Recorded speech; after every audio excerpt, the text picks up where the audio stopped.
Higgins, both out for multiple days with the hamstring injury. One of these. I heard that in your update. I was like, oh, we got T.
Did you get it? I think I got it. I have no idea. This riveting I think I figured stuff it here. out. Okay. I think I figured it out. All right. So you could be in the YouTube comments as well.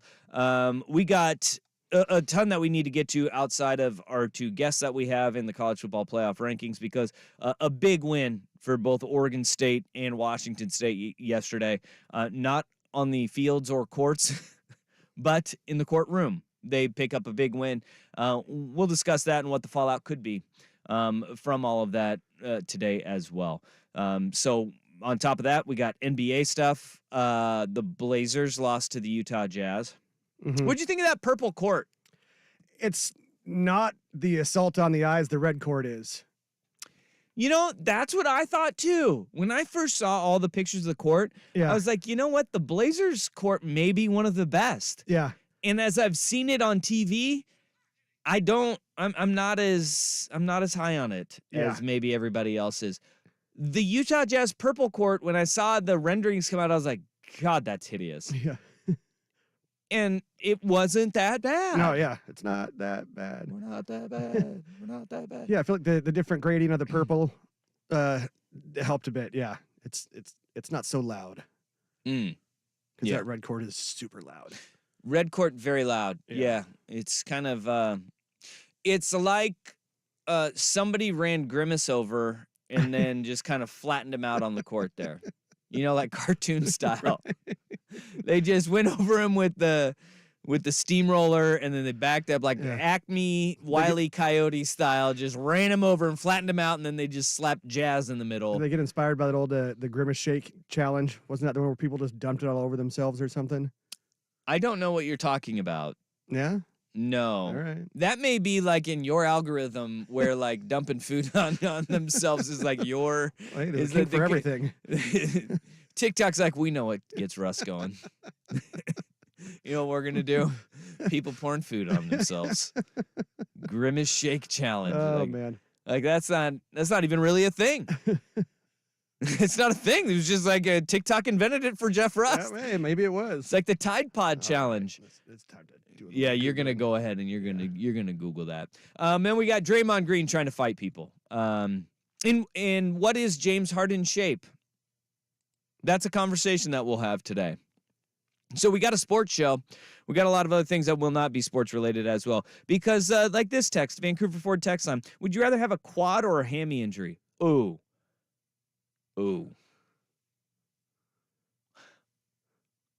I've never injured my quad before. Okay, refresh my memory here. Quads Quad in up the front, front. hammy in the back. That's Yeah. That's right. All right. That's right. Liquor in the front, poker in the rear. Nope, that's not No? same but different. Yeah, same different but different. establishment. Yep. Yeah. Same but different. Okay, So quad in the front, Yeah. yeah. there we go. And hammy in the back. I was So never great at anatomy. no. No. So your hammy is your poker, quad is your liquor. Does that make sense for you now? There we go. You got that? Yep, All right. got it. Okay. I hope that helped somebody else out there. Did that? If there's another person driving their car, like now I get it. Yeah, Now, yep, there we go. Jeff. Yep, Jeff Russ solved that for me. I'll never forget where my quad is again. Yeah, Oh, it's like man. one of those rhymes that helps you learn when you're in elementary school, right? Right. And you start those. So quad or hammy. I'm gonna go. As an athlete, I would have probably wanted the quad injury. As a normal human being, I'd probably go with now. I'll go hammy. I'd rather have. Or wait. Yep, I'd rather have Yeah. the hammy injury now, because I feel like to perform, you need your hamstrings, right? You need your hamstrings to perform in sports or athletics. You need your quad to parent, because that is like walking upstairs. You know, Yeah.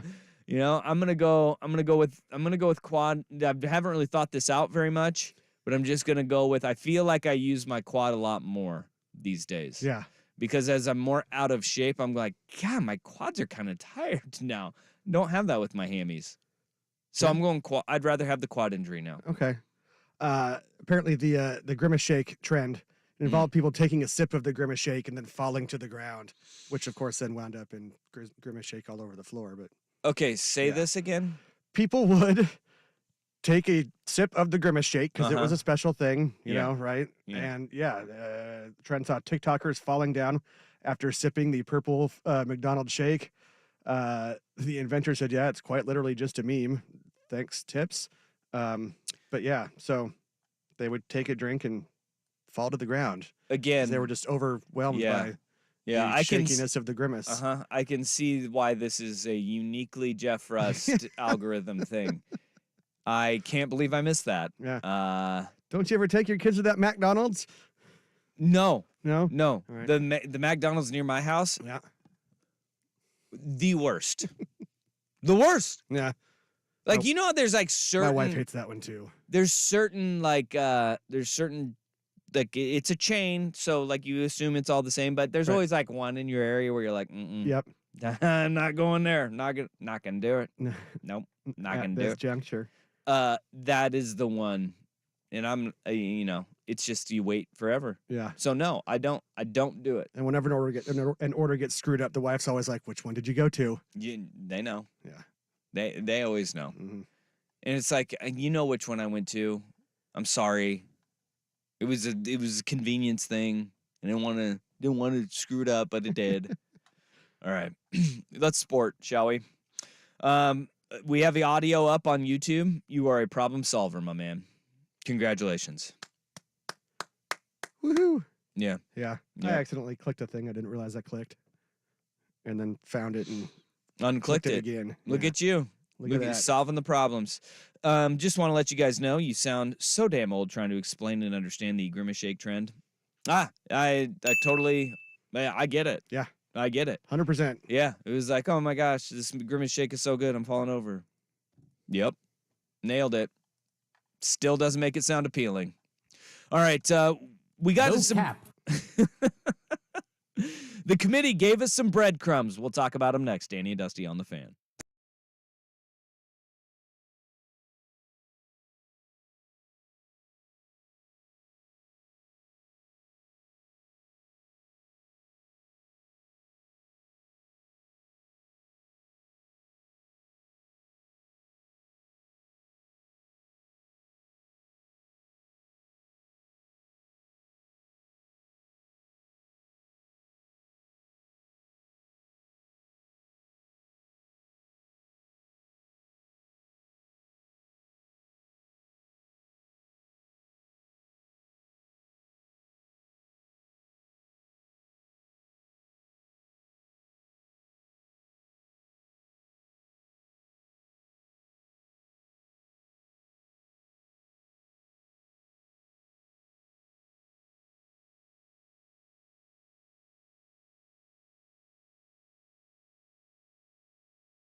to let us know kind of how he believes the committee is thinking in all of this, because look, they have so many different metrics that it can be hard to keep up with. But when they go to, you know, Kind of feels like it changes every week. well, what the they're looking eye for. test, strength of schedule, game control, like there's so many different things.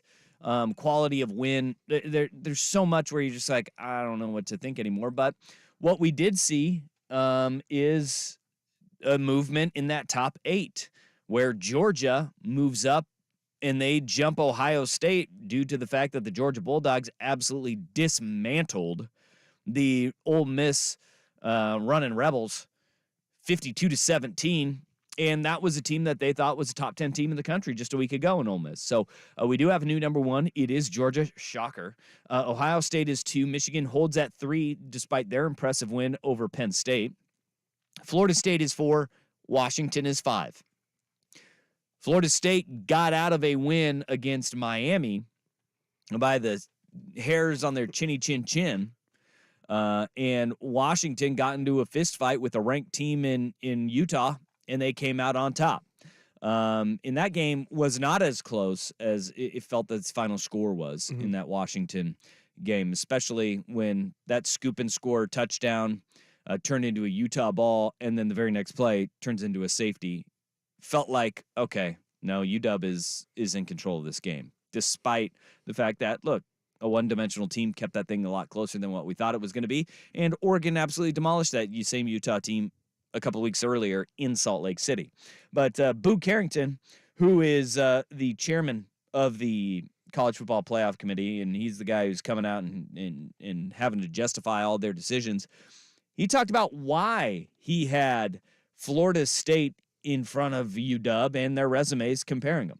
Yeah, Florida State really good offensively, has been really good defensively. You know, don't undersell the Miami Florida State rivalry as well, and that's been going on for years. Miami hit a big play for that touchdown in the second half, but we felt Florida State was the dominant team in there, and Washington continues to win. Really good defensive second half against Utah, but as we looked at it and evaluated it, and you know, as y'all can appreciate, the debate is getting stronger every week as we get more and more data points going through this, but we ended up with Florida State at 4 and Washington at 5. I think Washington is the better team, but at the same time, like, I may be in the minority in this, and I totally understand if people disagree with this. I actually 100% agree with the fact that they are taking rivalries into consideration here. There is something very real about that a computer cannot quantify, which is a rivalry game where you are essentially matchups and styles make fights, right? And you match yourself up to try to beat your rival, and you try to win your conference, but beat your rival as well. In that Miami and Florida State game, you always get a little bit more, right? We know this about whether it's the Apple Cup or the Civil War with Oregon State. You get a little bit more out of your guys that week. Yeah, and there's something very real to that. There's definitely extra juice. Yeah, and especially at a time in the year where it's hard to get up and stay up every single week. God, that's a drop. Every single week of the season, but you sit there and it is a very difficult thing to do. But when you get a rivalry game, there is that little bit of juice. But there also should be that little bit of juice for Florida State too, right? But when you have the team that's always punching up, they seem to have that little bit more that gets squeezed out of them. Yes, and so I actually kind of agree with that, and I agree with where the committee lies on that. And look, the reality of this is Washington is going to have their opportunity to bolster their resume, improve themselves, not just this week, not just where they got a top 11 matchup, and we'll talk about that because Missouri jumping up 5 spots is come on, they beat Tennessee. And Tennessee may have been the 13th ranked team in the country. That does not justify. I saw the Missouri in Georgia game, right? And I mean, they lost by 9, okay? But let's not act like we're going to sit there and they're using the justification of routing Tennessee to move you up that high. Come on, what are we doing here? I mean, that's a three-loss Tennessee team. Yeah. Well, and I think even look, I feel like it should go Oregon State, Louisville, Missouri, I think. And I feel like Oregon State should have leapfrogged Louisville because they were not terribly impressive. And I mean, I guess then you could argue over Missouri versus Oregon State, but. And look, Missouri is not a bad team, but I feel like if you are using the metrics and you're using your eye test and what teams are doing, take a look at what Oregon State is. Yeah. Take a look at what Oregon State is doing because you just moved up a team in Arizona up 4 spots to number 17 ahead of that Tennessee team that beat Oregon State. Yep. Right. And there were some coaching decisions in there that made a big difference in that game. But that is one where I think Oregon State should be in the top 10 right now. They should be ranked 10. They are in the human polls or in the AP and the college, the coaches poll, and that's fine. Look, Oregon State, again, just like Washington does, they have their chance to prove themselves this week. Yep. And whichever team wins is going to either bolster that resume and solidify themselves. And that's how it should be at the end of the year. Oregon State has 2 prime opportunities. Yeah. In the final stretch of this year. Are they the highest ranked 2-loss team in the country anymore?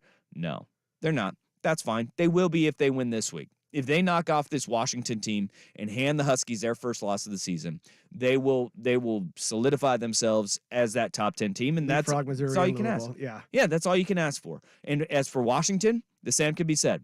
If they beat this Oregon State team, then all of a sudden they have a better win on their schedule than anybody else does, right? Than Florida State does. Yes. Because Florida State is hanging their hat on the first week of the season, beating LSU. Yes.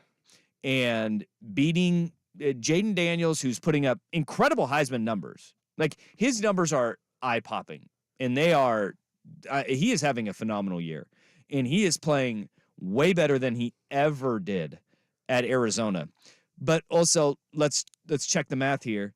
They have played Florida State and lost by 21. They have played Ole Miss and lost by a touchdown. They have played Alabama and lost by 2 scores. And then with Florida State, their only other ranked win was Duke. Yeah. And so, look, Husky fans, take a deep breath. You're still going to be in a good spot. Win this week, win next week. You win the conference championship, you're in. And look, the Ducks are kind of in the same road. You take care of business at Arizona State this week, and you'll have another game against a ranked opponent. Win, lose, or draw, Oregon State will be ranked next week. It's just how high they will be ranked. Yep. And then at that point, you'll have another proving ground against a Washington team or possibly Arizona in the Pac-12 championship game. Isn't that weird to say? That is. It is. And nobody wants to play that Arizona team. They're playing really good football right now. But the committee is starting to signal how they want to jockey for position for everybody else and how this playoff will shake out. To talk a little bit more in depth about that, let's bring on the man, the myth, the legend, Dave Bartoo, College Football Matrix. He joins us. But first is the Big Kahuna with SportsCenter. Now, from the Spirit Mountain Casino Sports Desk, a SportsCenter update on 1080 The Fan. This update brought to you by Toro Mexican Kitchen. Transport yourself to Baja, Mexico with delicious regional dishes and cocktails. Book your table today at toropdx.com. First on The Fan, a change at the top of the latest college football playoff rankings as Georgia leapfrogs Ohio State for the number 1 spot. Michigan and Florida State complete the rest of the bracket with Washington and Oregon still on the outside looking in at 5 and 6. Oregon State up 1 to 11. Arizona up 4 spots to number 17, and Utah falls 4 to number 22. Ooh, Utah. Yeah, Utah. In the NFL, Browns quarterback Deshaun Watson will have season-ending surgery to repair a fracture in his throwing shoulder. Head coach Kevin Stefanski says Dorian Thompson-Robinson will start against the Steelers with P.J. Walker as the backup. Bears head coach Matt Eberflus says he expects quarterback Justin Fields to start Sunday against the Lions. He's missed the last 4 games with a dislocated thumb. Bengals receiver T. Higgins will miss his 2nd straight game with a hamstring injury tomorrow night against the Ravens. But Cincinnati edge rusher Trey Hendrickson will play after suffering a knee injury against the Texans. Fresh off a loss last night in Salt Lake City to the Jazz, the Blazers back home tonight hosting the Cavaliers. Blazers are 10.5-point dogs, 7 o'clock tip on Root Sports Plus. And Adrian Wojnarowski reporting the Pacers and center Daniel Tice have agreed to a buyout, and he's expected to sign with the Clippers if he clears waivers. More sports scores and stories in 30 minutes. I'm Jeff Rust at the Spirit Mountain Casino Sports Desk. Watch and wager on pro and college football from across the country at Spirit Mountain Casino. Learn more at spiritmountain.com. It's The Fan on FM. Go to 99.5 FM HD2 and enjoy high def 1080 The Fan.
Just hanging out here at the Roadhouse on Cornelius Pass. with my phone and my laptop. It's silly season, so the phone don't stop ringing, man. Silly season? Yeah, well, it is. I mean, coaching carousel. I mean, as you know, my firm, we are not just college football, NFL. I mean, we are the number one staffing firm in the country for football. And so, it's go time, baby. I bet it is. I bet it's wild right now. And I want to dive into all the coaching. So actually, let's start at the coaching stuff. We'll get into the college football playoff committee and how you feel that they are addressing things. But the coaching carousel, man, this is when it happens. It sure seems like the first domino to fall. They all start falling all over the place. A&M, Mississippi State, Boise State, all opening up right now, and in San Diego State too as well. If you were to sit there and kind of look at the way that the carousel is already shaping up, we got 4 jobs open and 4 decent jobs. If you're looking at group of 5 schools, San Diego State and Boise State could be really good jobs depending on who they hire. And then you got A&M and Mississippi State. How do you think that where do you kind of power rank those in what A&M is right now? Well, I mean, look, A&M is a top 5 high school recruiter. Yeah. They have money coming out windows and doors everywhere. They're in the SEC. They got as much exposure as you want. You got 102,000 people in a stadium that is full every single game. Even with as much as Jimbo lost, the place is always full. So it's an elite program with elite everything. So to me, there's only maybe 3-4 guys that you're going to make that phone call to see if they'd come to College Station. You got the money to do it. Hell, you just bought out a dude for $75 million. So, as long as the next head coach doesn't want a B instead of an M in front of it, you can afford it. Who's the best who's the best guy that you would go after if you're A&M? Who do you go after? Well, now let me. One of the things. This is one of those little insider things. Whenever I'm working with an AD, Dusty, one of the things I always like to ask is, who is the guy you're going to call that you would hire right now if he said yes, even though he's going to say no? Right? You got Texas A&M money, you got Texas A&M brand. There's only so many places in this country you can win a national title. Texas A&M is one of them. So if you could call somebody, even though you knew it was no, but there might be a chance that he wants to leave because he's just pissed off where he's at, who would you call, Dusty? Right now, I would call Jim Harbaugh. Exactly. That is exactly who you call first if you're Texas A&M. And he goes, Jim, you want to get the hell out of there? Yep. And he goes, no, I'm okay. And then you call him the next day. Make him say no at least 3 times, right? and then you go from there. And then once Jim says no, to me, you got really, 2 of them are in our backyard. I mean, Dan has proven himself to be an elite recruiter. Yep. So elite recruiting wins national titles. He can carry on elite recruiting at A&M. So I think that would be one guy on the list because he has A&M or SEC familiarity, and he has ability to recruit at an extraordinarily high level so far in one of the hardest places to recruit in the country. So I know he said no. I know everybody's screaming right now, Dave, you already said no. I get that, right? I was the first one to tell you he said no to Auburn, and he wasn't even on Auburn's list. So, but then from there, you got Kalen DeBoer, top 10 head coach in college football. You can go after Washington money because A&M can outbid Washington probably. And then you look at Jeff Brom at Louisville, top 10 coach at Louisville. He is absolutely outstanding. And then I can't remember who the third one was off the top of my head. I know a lot of people said Lane Kiffin has done an excellent job, but he really doesn't like recruiting that much. And he is a really, really tough handle for an AD. It's a 24/7 job to manage that. So I think Lane has been a lot of his own worst enemy in terms of other jobs because And AD's number one job is to keep the guys between the ditches, and Lane is just the biggest pain in the butt to keep between the ditches. I got two guys for you now. I'd love to hear your opinions on both these guys because their programs have kind of made big strides and big jumps this year. Eli Drinkowitz at Missouri and Jedd Fisch at Arizona. Okay. I would take Eli over Jedd in a heartbeat. Okay. Now, I know Jedd's doing great things right now, but dude, Dusty, did you see those Arizona teams his first year? Oh, yeah. Did you see those Arizona teams his second year? I mean, he's popped it, but it's 2.5 years in the making. Yeah. The staff isn't that great, in my opinion. I don't think he's a great staffer. And I think, he's done a good job, but has he done a job over 3 years worthy of that job? Mm-hmm. I mean, he's built it to where it's at, but and I'm not saying he's a bad head coach. No. I'm just saying how long it took to get there and the process to get there. I don't think that's acceptable at A&M. Now, Sure. Drinkowitz is a really good staffer. His staff was 23rd in our rankings coming into this season. He's proven himself at App State and at Missouri. A lot of people don't even realize that he was the guy who found Ryan Walters, who Bielema stole from him and put up a number 3 defense in the country last year at Illinois before going to Purdue. So Eli's also a really good recruiter. He's pushed Missouri into the top 25 of recruiting. When he got there, they were in the high 30s. So of those two guys, unquestionably, not even close twice on Sunday, I'm taking Drinkowitz over Fisch. All right, reports surfacing kind of all over that UCLA may want to give old Chip Kelly the axe. Would that be a good move in what the Matrix says with Chip Kelly? And what would be a good fit at UCLA if they went that way? Well, you know something? Chip has taught us a lot because when UCLA hired him, we were jacked here at Matrix Analytical because Chip just had incredible numbers at Oregon. Yep. And he has absolutely failed there. 100%, right? And so we were looking at it, it's like, okay, we expect 20% of our recommendations to end up being wrong. We go for an 80-20 rule. And in coaching, that's pretty darn good success. And that's about where we're at. Yeah. And Chip, we would have absolutely missed on him. But we learned from our misses. And when you look at Chip, there were two things that stood out that he never had to do, Dusty. He never had to recruit. It was already prepackaged for him by Mike Bellotti. Yeah. And he never had to build a staff. Again, prepackaged by Mike Bellotti. So when you look at UCLA, what are the two problems there? Recruiting sucks. Yep. 6 straight classes that are the worst 6 classes in recruiting in UCLA this century.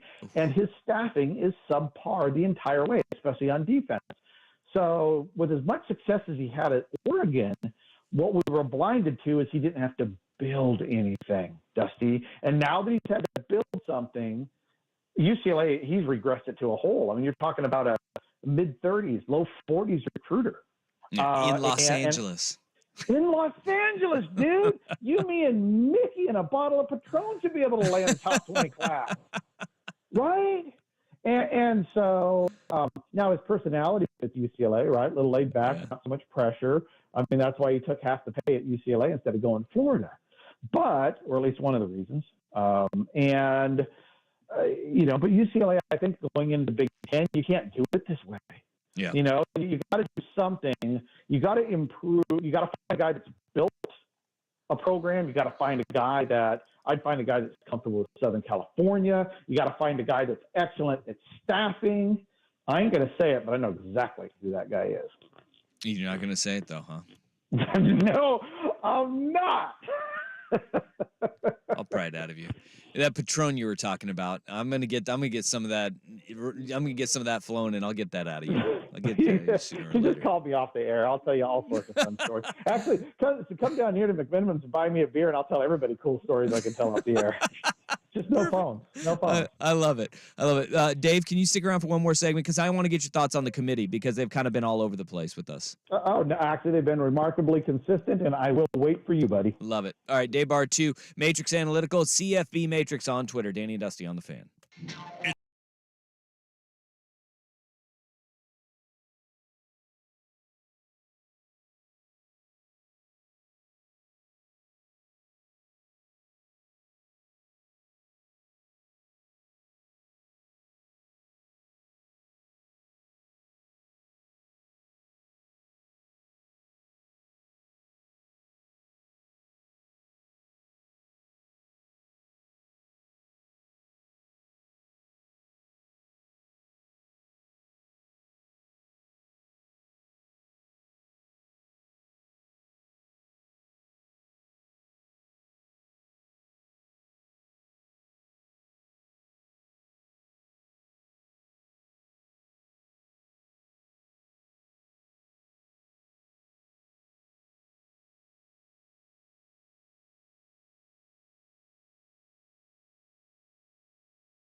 all over it, man. You're all over the place. Bartu, I said before we went to break that the committee's kind of been all over the place with the rankings, but you said they're very consistent. It looks a little odd, and what I mean by all over the place is they're using so many different metrics to justify teams being where that it does seem like it's like, well, wait a minute. If it's strength of win and strength of resume for one team, then why is it game control for another? What is it that is so consistent that you're seeing from this college football playoff committee? Well, first of all, listening to their word salad every week is a shame on you. Okay? That's my bad. It's crap, right? It's absolute crap. They're just making crap up when it comes down to why is Dusty ranked over Dave? I have no idea. Dusty's got more hair this week, so he looks better. You know, look at these people on the committee. You got 13 people who make $1 million+ a year. Yeah. They're making $100,000 a month. They spend 2 or 3 hours ranking 30 teams, and none of them know X's and O's. So first of all, the eye test, you know that's BS. That's absolute horse nears, right? And when you look at big corporate decisions, when it involves powerful people like this, is usually when you have a corporate meeting, there are rules that apply to the corporate meeting when you come in. Yeah. And what they try to do in these post, ranking stuff is convoluted to make it look like they're really working hard.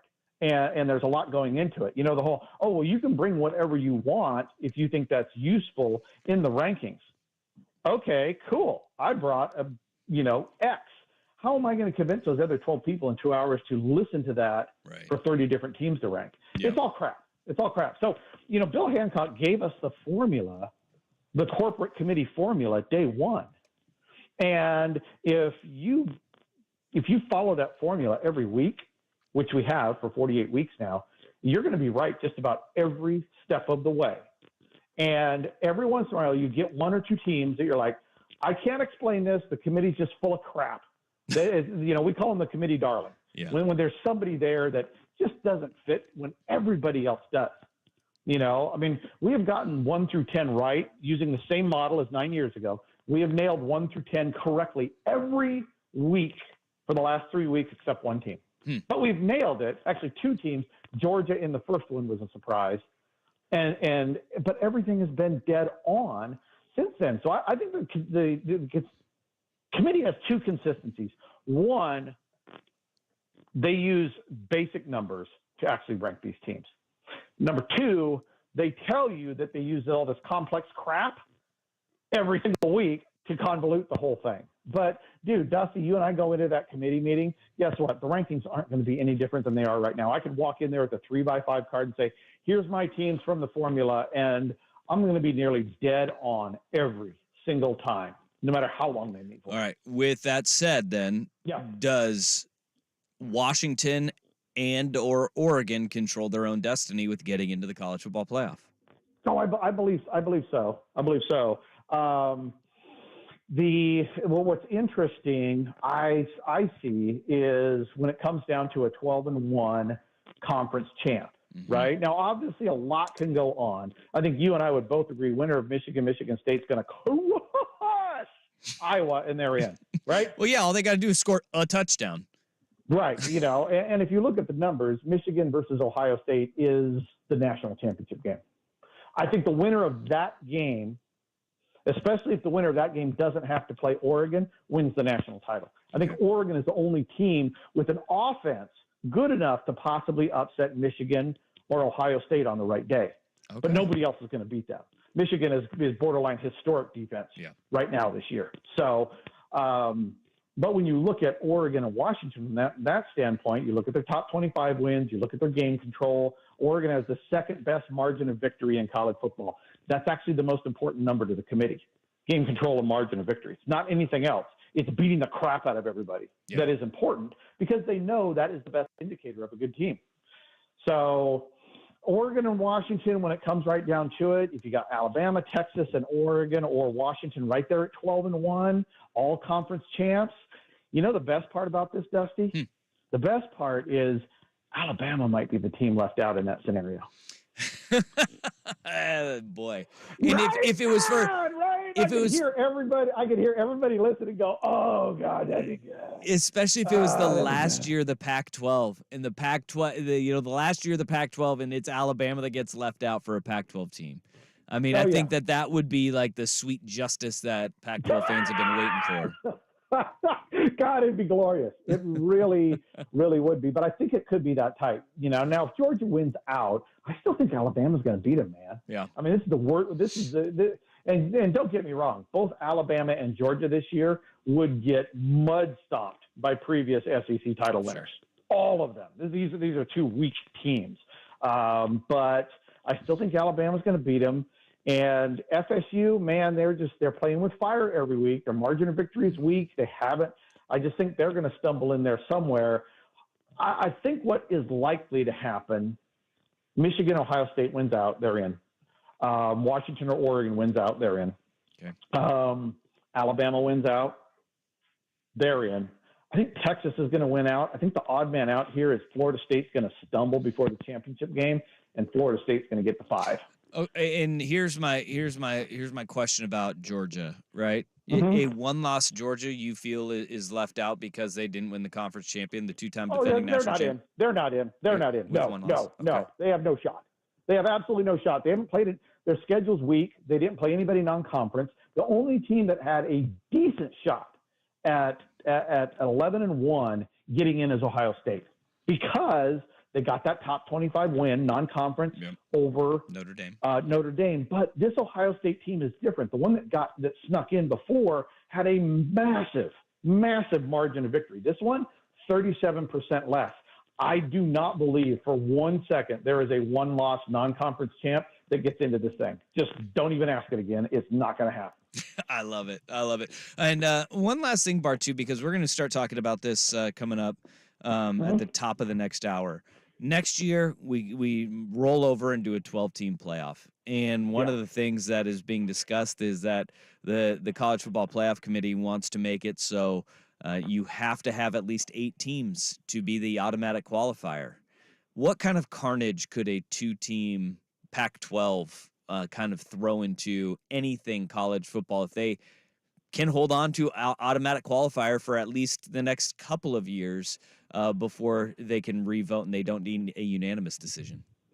Oh, I hope they win the rights to get the Pac-12 brand. Yep.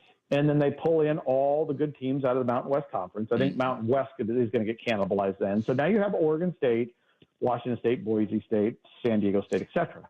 And then the top, and it's not an automatic qualifier, it's the top 6 ranked conference champions. Yeah. Right? Now, if that's the scenario, don't you feel really hella good about the Beavers going 12-0 and being the top-rated conference champ out of the new Pac-12? Yeah. Yes, you damn well do. So if you're a Beavers fan, which even if you're a Duck fan, we're all Duck and Beaver fans here, right? The best opportunity for Oregon State is to have a conference that if they win it and they're the highest ranked of the 6 conference champs, that they get in. That would be the absolute best case scenario for them. Love it. All right, Bartu, appreciate your time, man, and let's do it again soon. I'm right here in your backyard, man. Anytime. Right. Yeah, you can go get all the dirt from Bartu right now. He's down at the McMenamins, the Roadhouse, Cornelius Pass Roadhouse. Go down and have a beer, and you can get all the information from him. Bartu, thanks, man. I appreciate you. Love you, brother. Later. Love you, man. Dave Bartu, College Football Matrix. He's a hell of a guy. The man is a character. He is awesome. Yeah. Anytime he comes on, it is you just buckle up, strap on, and just wait and go for a ride, buddy. Exactly. Tee it up and see where it goes. It's a roller coaster. I love it, though, because he just gives it to you from the analytic standpoint. It's numbers and what the numbers say. And what is amazing is that you see him in like the first rankings, they threw a little curveball at him because of Georgia not being where he anticipated or what the analytics said. That threw him for a curve. But he is right, and the Matrix is right. Almost to a T to what the committee is saying. And I love it when he says the word salad. It means nothing. Yeah. Whatever they're saying, you could just look at just some key game control, margin of victory, strength of schedule, and you can see where they place all of those teams. Well, and on the Vancouver Ford text line, somebody Yeah. says it reminds me of jury duty. A bunch of people get instructions, and they just go back into a closed room and do whatever the heck they want. They don't really have to explain it. You're dang right. You're dang right. All right, let's start hour number 2 with the biggest win of the season may not be on the fields or the courts for Oregon State and Washington State. It may be in the court of law. Danny and Dusty on the Fan.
Minutes from now, we'll get the Vegas insight on all things betting. We're on a heater. Let's make some money with Horvat at 1:30 today.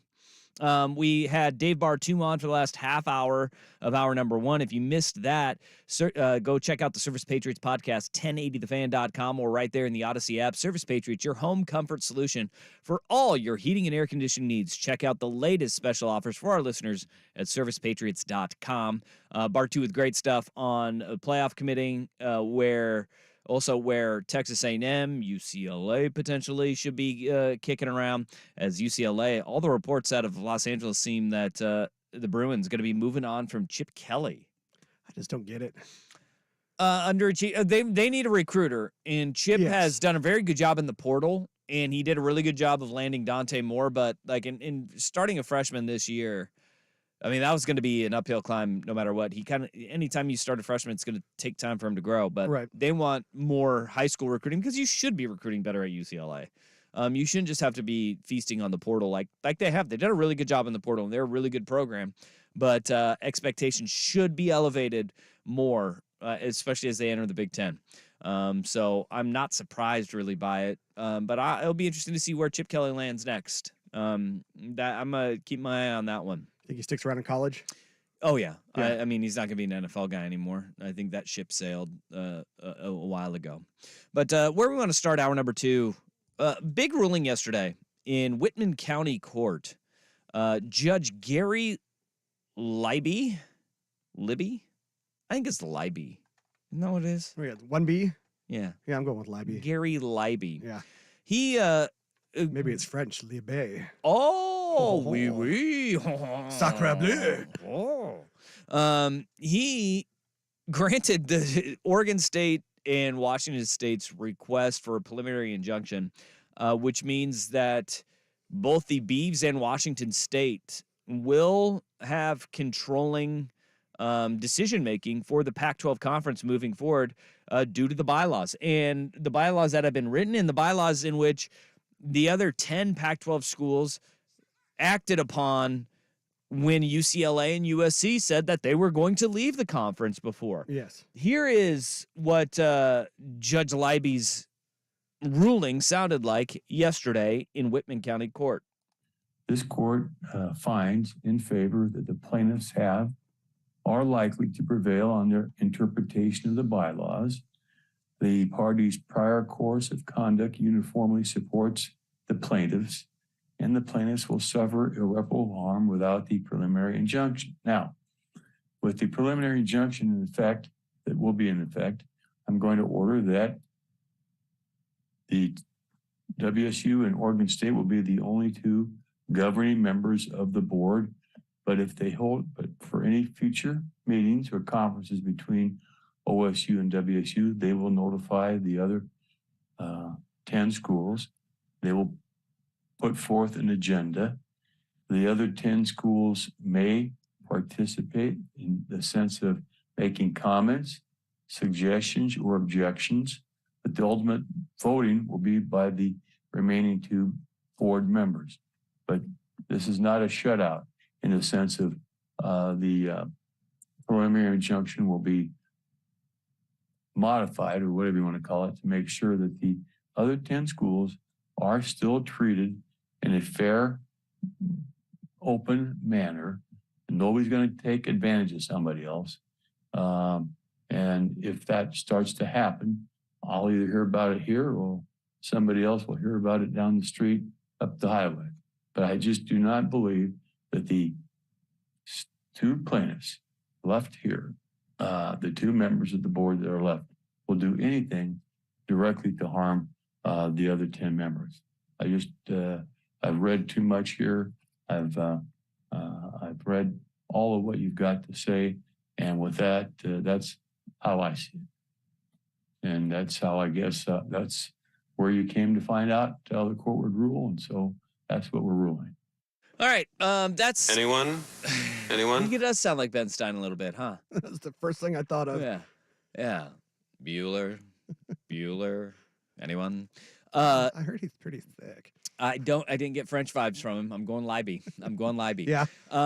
But Judge Libby there lays it all out. And I think that as fans of college football, as fans of college athletics, ultimately our dumb sports brains go to screw the other guy, like us against them. Yes. Like, well, they're just going to hose them. I love that Libby is like, look, the way that this is going to play out is, and I love the way that what he said earlier, what he said at the very beginning, about like, hey, this is not a shutout. It's going to be modified. It's not just going to be Oregon State and Washington State ruling with an iron fist and being able to say, you don't get anything. Adios. Right. See you later. Yeah. Okay. But I appreciate the fact that he's like, look, there are 10 other members of this conference through 23-24 year. And I am fully on board with Oregon State and Washington State should be the only two that have a say. Yes. You can't sit there and pull that on SC and UCLA and say, hey, whoa, you can't be, you're leaving and you made your intentions known. And then come back and say, well, because we're leaving, we want to have a seat at the table. Right. That's not how it's going to work. Exactly. It's not how it should work. But it also should not be Oregon State and Washington State saying, you guys are not entitled to the money that you are participating in the conference this year. And we had an agreement that we would share this year. After this year, the Oregon State and Washington State, you do whatever you want. Do whatever you want with the conference and what's in the best interest of the conference. But as long as the 10 other members are still participating with the Pac-12 conference, Oregon State and Washington State shouldn't be the ones to sit there and take all of that money away and say, you're not entitled to the money that you are playing for this year, right? Because I think one of the sticking points for me was, and correct me if I'm wrong on this, that the outgoing 10 basically told them, we don't want you guys to use this money to help for what you need to do in the future to help secure your success in the future.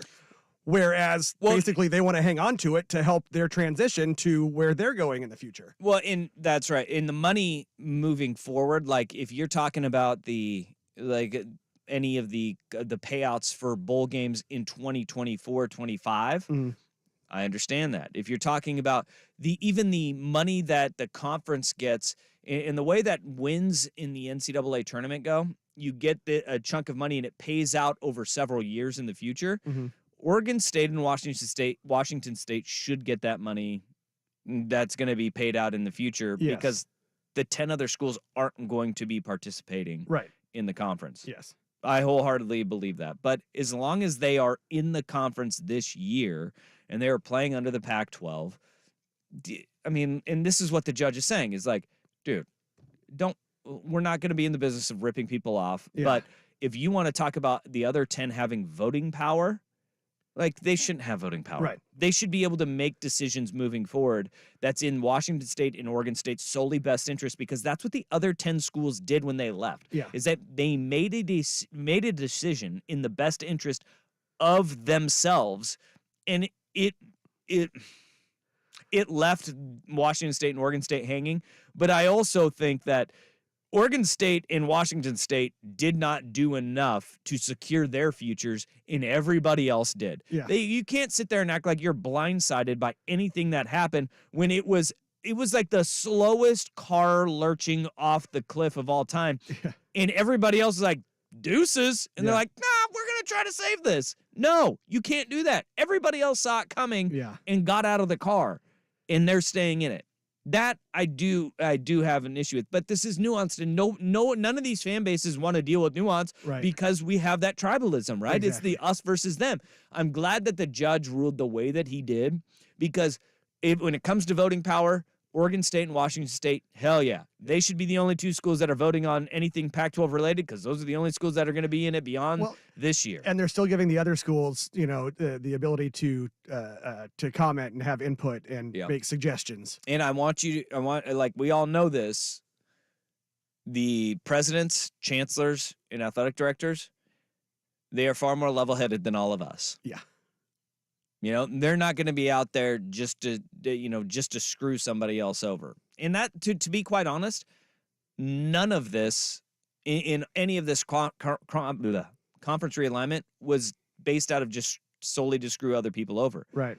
It was all for self-preservation. Is self-preservation. Yeah. And that is different than intentionally doing something to pull one over on somebody else. Yeah. If Oregon State and Washington State were to just have a two-man vote and say, you know what, we're gonna hose all the other 10 schools, that would be even different that's different than the self-preservation, because you do still have a way to save it. You save yourselves and move forward. Is it as steady a footing as everybody else? No, it's not. But the judge is level-headed in what he's doing, and I think that the universities will be as well. Even if it comes down to Oregon State and Washington State saying, hey, we may even vote to take a little bit more of this than anybody else. Probably should be okay with it. Yeah. Probably should be okay with it. But Yeah. it's not like they're going to hoard every single cent to themselves. And the judge is making it clear all the other universities need to have a say in it. 503-864-6326. That's a Vancouver Ford text line. I'd love to hear your feedback on this. It's a big win for Oregon State and Washington State. And I think that, it should be felt as such. College Football Playoff Committee, though, they're trying to do a little something different. Danny Dusty on the Fan.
All right. Some texts that are coming in on the Vancouver Ford text line. We were talking Oregon State, Washington State. They get a win yesterday in the courts.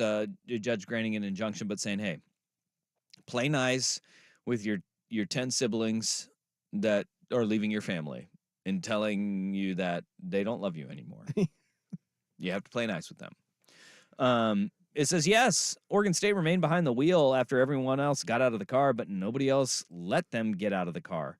The other conferences literally were everyone but Oregon State and Washington State. And that is, like, in that line of thinking, like, well, everybody got out of the car, but nobody else wanted to pick up Oregon State and Washington State. That's on those two universities. Like, how are we still having that conversation right now? Like, that's on your leadership of your university.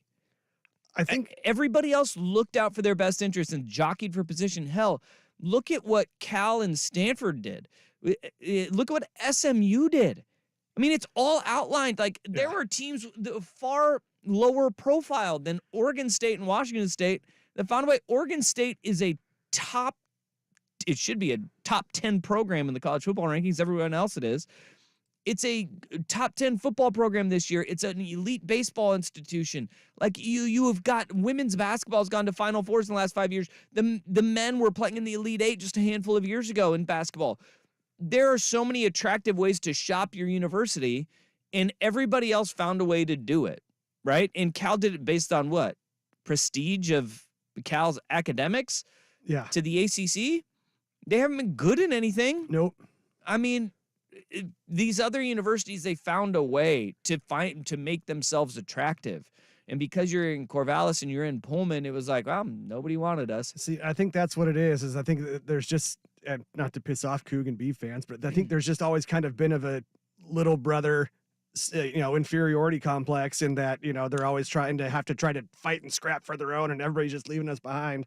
And so I think that has kind of bled over into this, and that it's still, while they have their own faults in this, it's everybody else's fault. Everybody's still picking on us. And look, I mean, here's the other cold reality is if you did check all those back boxes, if the leadership of the university at the highest and your board of trustees and your athletic director, if they did do everything they possibly could to find a new conference when literally everybody else was able to, college athletics is not college athletics anymore. And we all know this. It's a multi-billion-dollar industry. And just as Montana and Idaho got left behind from everybody else, because they were once part of this party with the Beavs, the Cougs, the Ducks, the Huskies, just as they got left behind, now that is happening. And that sucks. Yeah. Like that's a horrible feeling. And it's like not what anybody wants to hear, but I do feel like there is, both of those schools are attractive enough to where if the push in the organization was really as good as some of the other institutions was, that they could have found that home. It may not have been in the Big Ten. It may have been in the Big 12. See, that's what I always figured was going to happen was the Big 12, but it just seems like they never pushed hard enough for it. Yep. So this is. I know it sucks and it stings, and I mean there is, and a lot of people say, this texture says, Cal only got where they're at because Stanford drug them along and wouldn't go into another conference. Obviously, something UW and Oregon didn't consider. No, they did consider it because they took each other. Yeah, they took each other to the Big Ten. Like instead of taking the state school, the University of Oregon and the University of Washington walked to the Big Ten together. Yeah. And look, make no mistake, that is because of the attractiveness of those two schools. And look, this is all horrible. Like it all sucks, but it's the stone cold reality, which is why I started the hour off with saying, I like the way the judge handled it because the Cougs and the Beavs should be the only ones that should have the voting power right now. And the other 10 schools, they should have a voice and say, hey, this is how we feel. This is what we think. But the voting power should be with those two schools because they're the only two that are remaining. And everybody did it in self-preservation, and now they're going to be in some self-preservation. But I think that all 12 of the schools, they're going to be distributing that money, whether it's equal, which is what it probably should be. I wouldn't have a problem if Oregon State and Washington State said, all right, you guys get chunk. It ain't going to be the full thing. Right. And I don't see, if you're a fan of any of the other schools, you're like, yeah, I get that. I mean, it's not Oregon State and Washington State's fault that, UW had an $8 million budgetary shortfall this year, Right. or that University of Arizona's, accountant was $240 million off.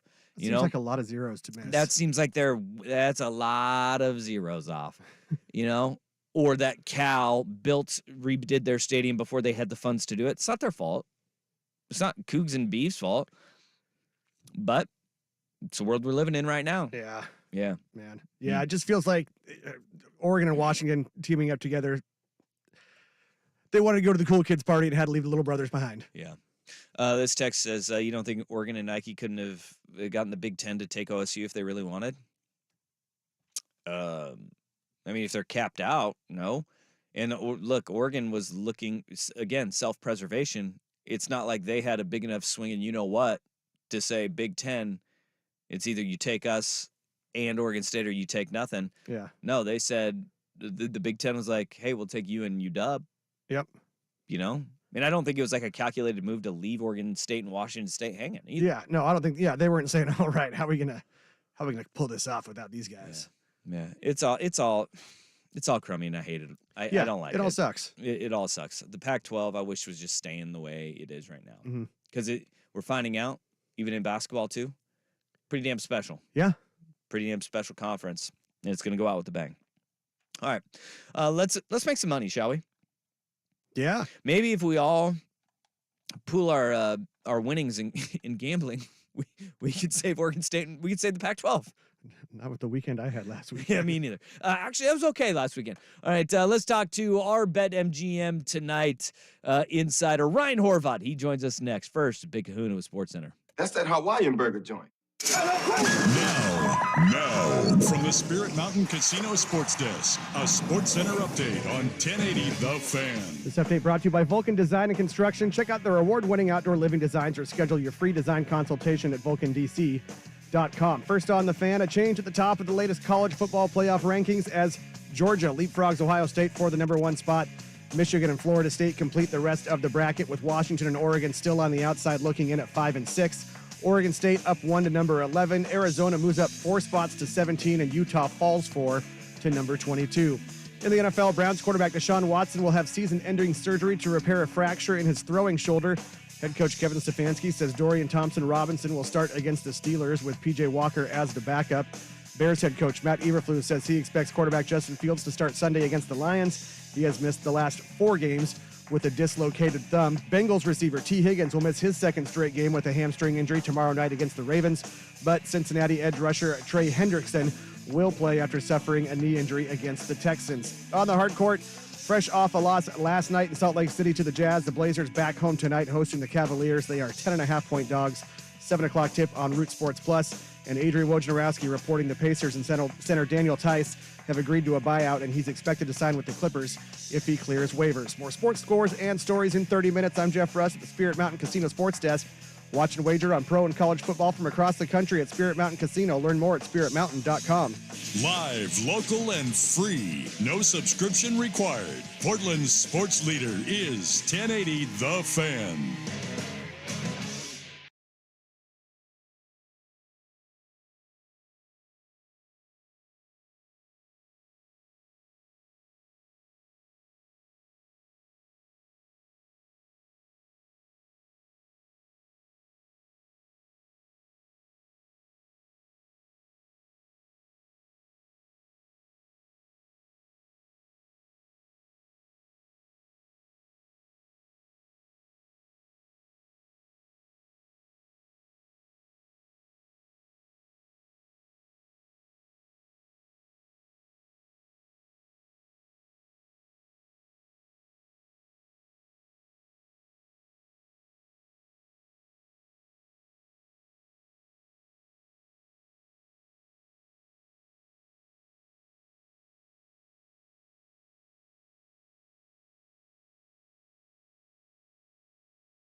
BetMGM app. Also, be sure to listen to BetMGM tonight's podcast for more of Ryan's analysis. Just search BetMGM wherever you find your podcast. Horvat, how you doing, my man?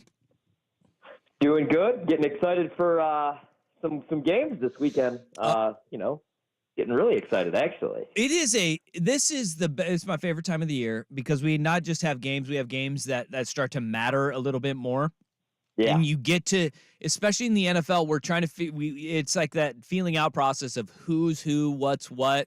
And then as you get through the middle part of the season, you just got these teams still slugging their way through. Now, we're at the point of the year where it's almost you have your haves and your have-nots. The teams that are they know they're trying to push for the playoffs, and the ones that aren't. What teams are sticking out to you as the ones that maybe they may be folding their cards and pushing them towards the center of the table, and you might want to go against starting this week?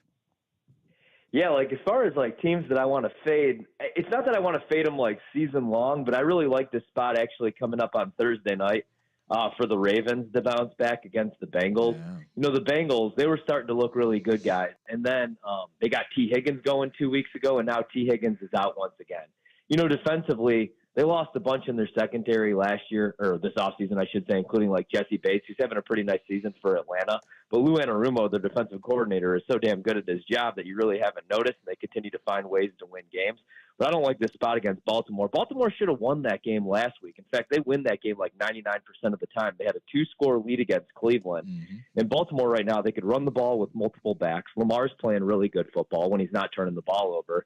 And they have a top 5 defense, maybe the best defense in the league right there with Cleveland. So I like them to bounce back. As far as like teams I'm fading the rest of the season in the market, pretty low on Buffalo, which it's funny because I was low on Buffalo coming into the season. I was never the biggest Ken Dorsey fan because they weren't really good on early downs. Mm-hmm. It was just a lot of Josh Allen being Superman on third down. And I don't know if I'm a big Sean McDermott guy, and they have a bunch of injuries on defense. Like they lose Matt Milano for the season.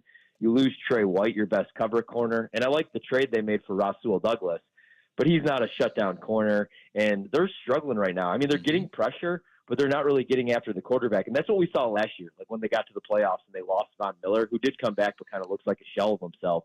In that playoff loss last season, Joe Burrow just sat in the pocket and picked them apart.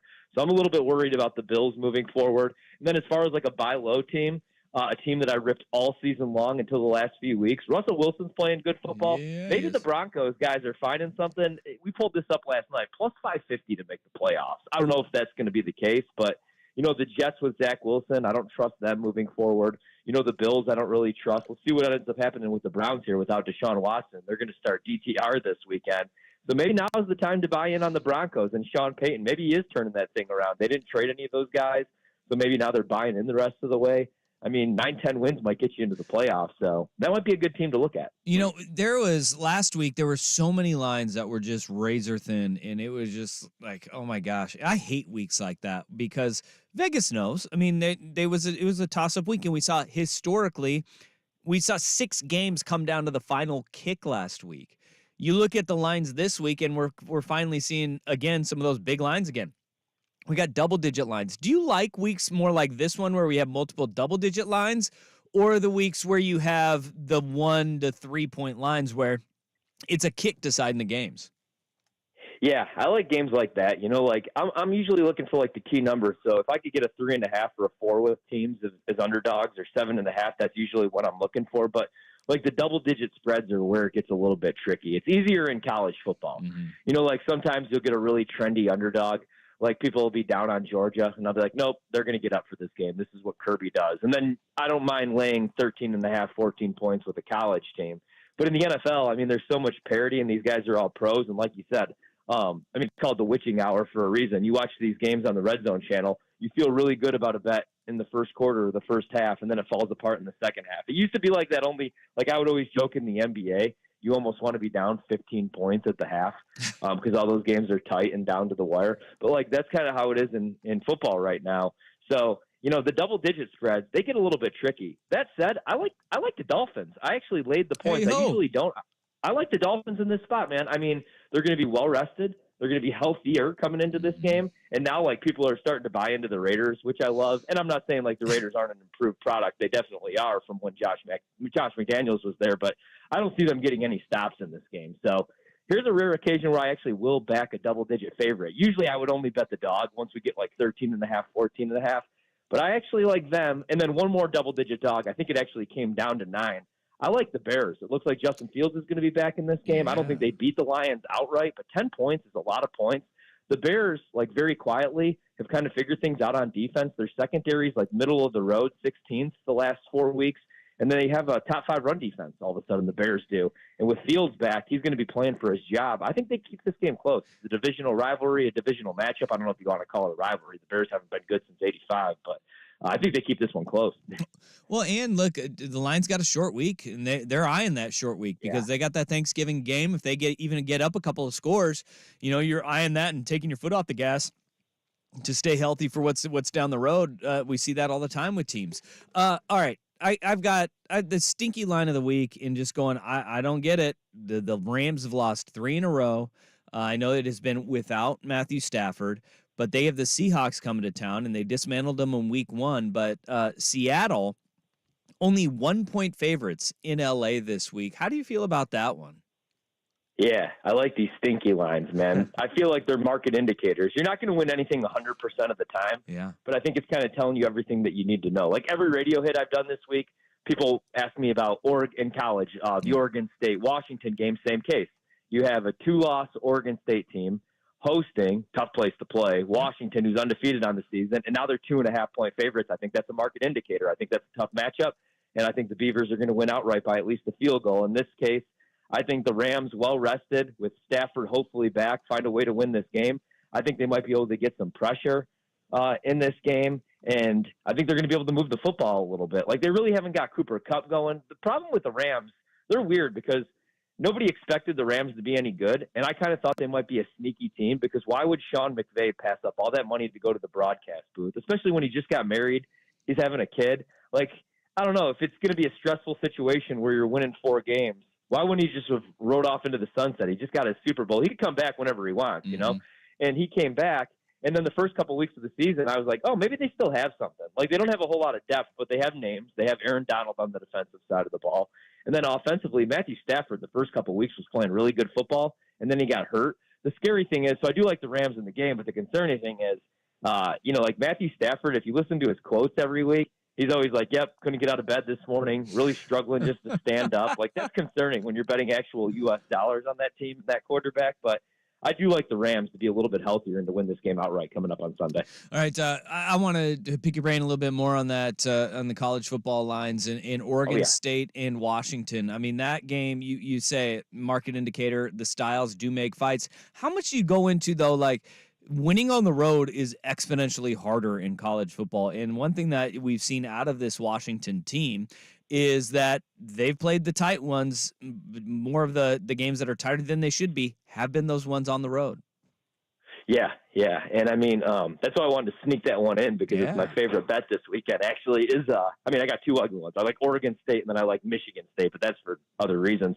But like it's, and that's the thing, it's a tough place to play. And in college football, I mean, especially if it's like a primetime matchup, sometimes these early slates, like these SEC games, it's tough for the crowd really to get up for a noon kickoff or an early kickoff. But man, you get these primetime spots. And Oregon State, obviously a really tough place to play. Utah, a very tough place to play. All these places in the Pac-12, or what was formerly the Pac-12, really tough places to play. And they're tough teams to play, like at home as well. And like you said, Washington has won a bunch of close games. I do think they're the second best team in the conference next to Oregon. And I know they beat Oregon, but I think if they play that game again on a neutral or in Eugene, then I think the Ducks win that game probably by a full touchdown. And I love Michael Penix. I love Kalen DeBoer. They're a really good football team. And now all of a sudden they have a run game too. But, defensively, they do give up big chunk plays.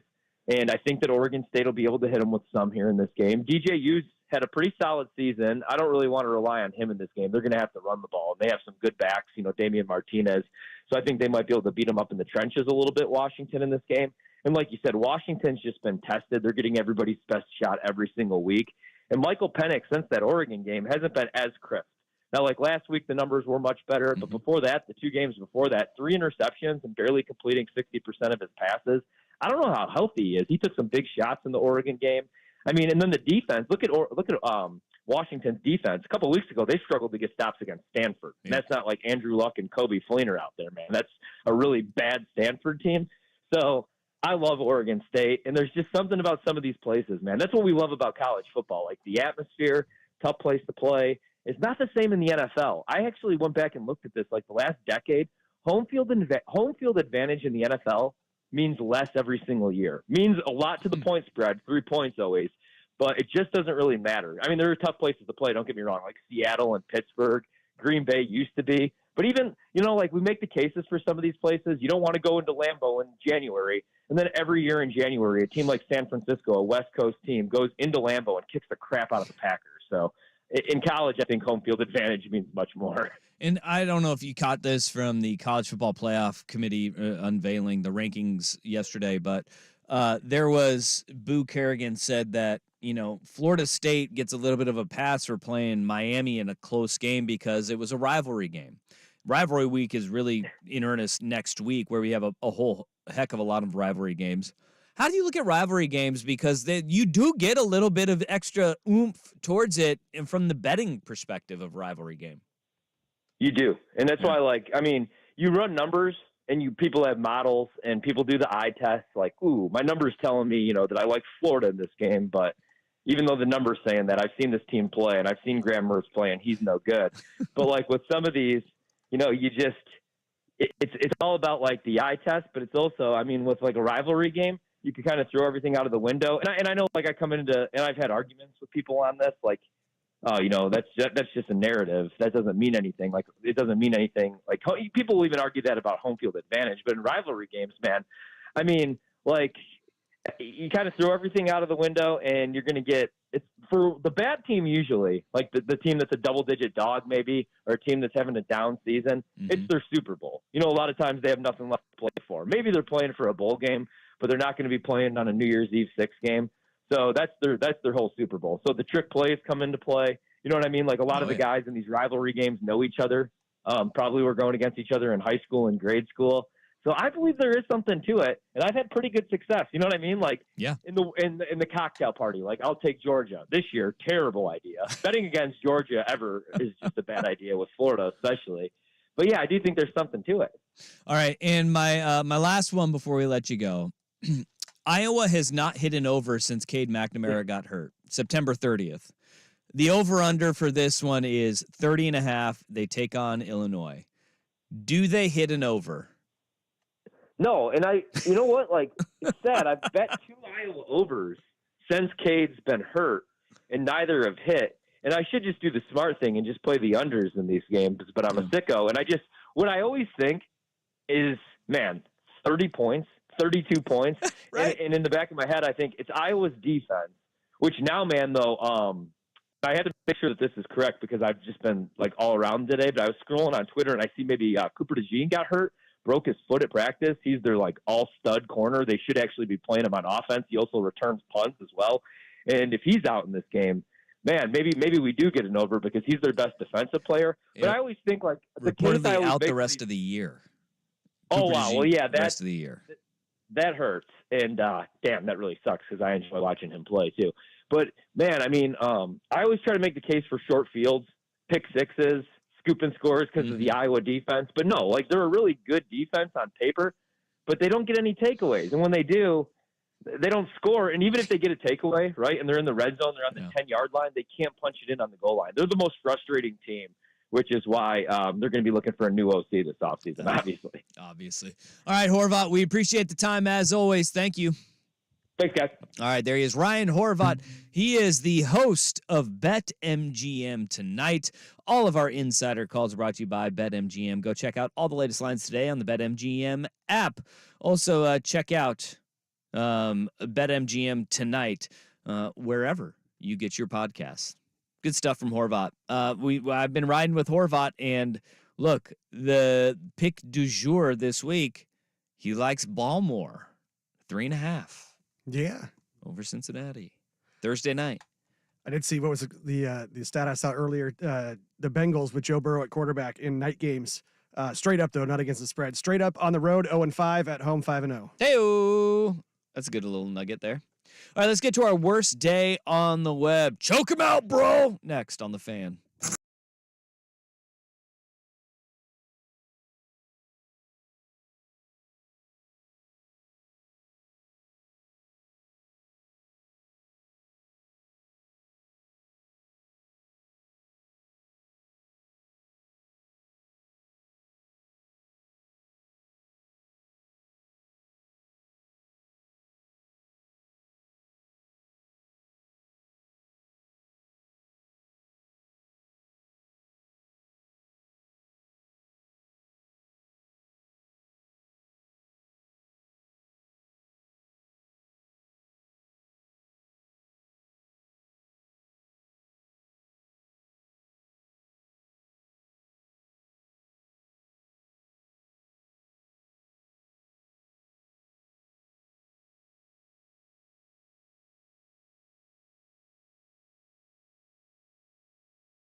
It's time for today's worst day on the web with Danny and Dusty on Odyssey and 1080 The Fan. Well, that sucks.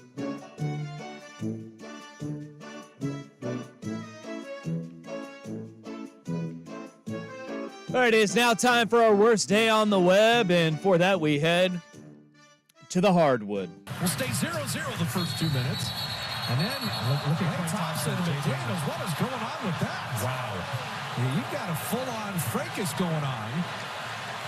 Draymond came in to defend Klay. This got out of hand very quickly. Look at Klay Thompson's jersey. It's ripped up.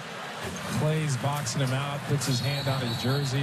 Jaden McDaniels puts his hand on his jersey. Now they're swinging each other around. Gobert gets in there. Draymond's got him in a headlock. Hey, we got to fight, baby. And that headlock at the end is probably the most interesting part about all this. Yeah. If you missed it last night, Warriors Timberwolves got into a little fracas on the hardwood. And it started with, and I don't feel like people are giving Klay Thompson enough of the Enough credit for starting this. Yeah, the what have you for being a little sensey B, because he really was.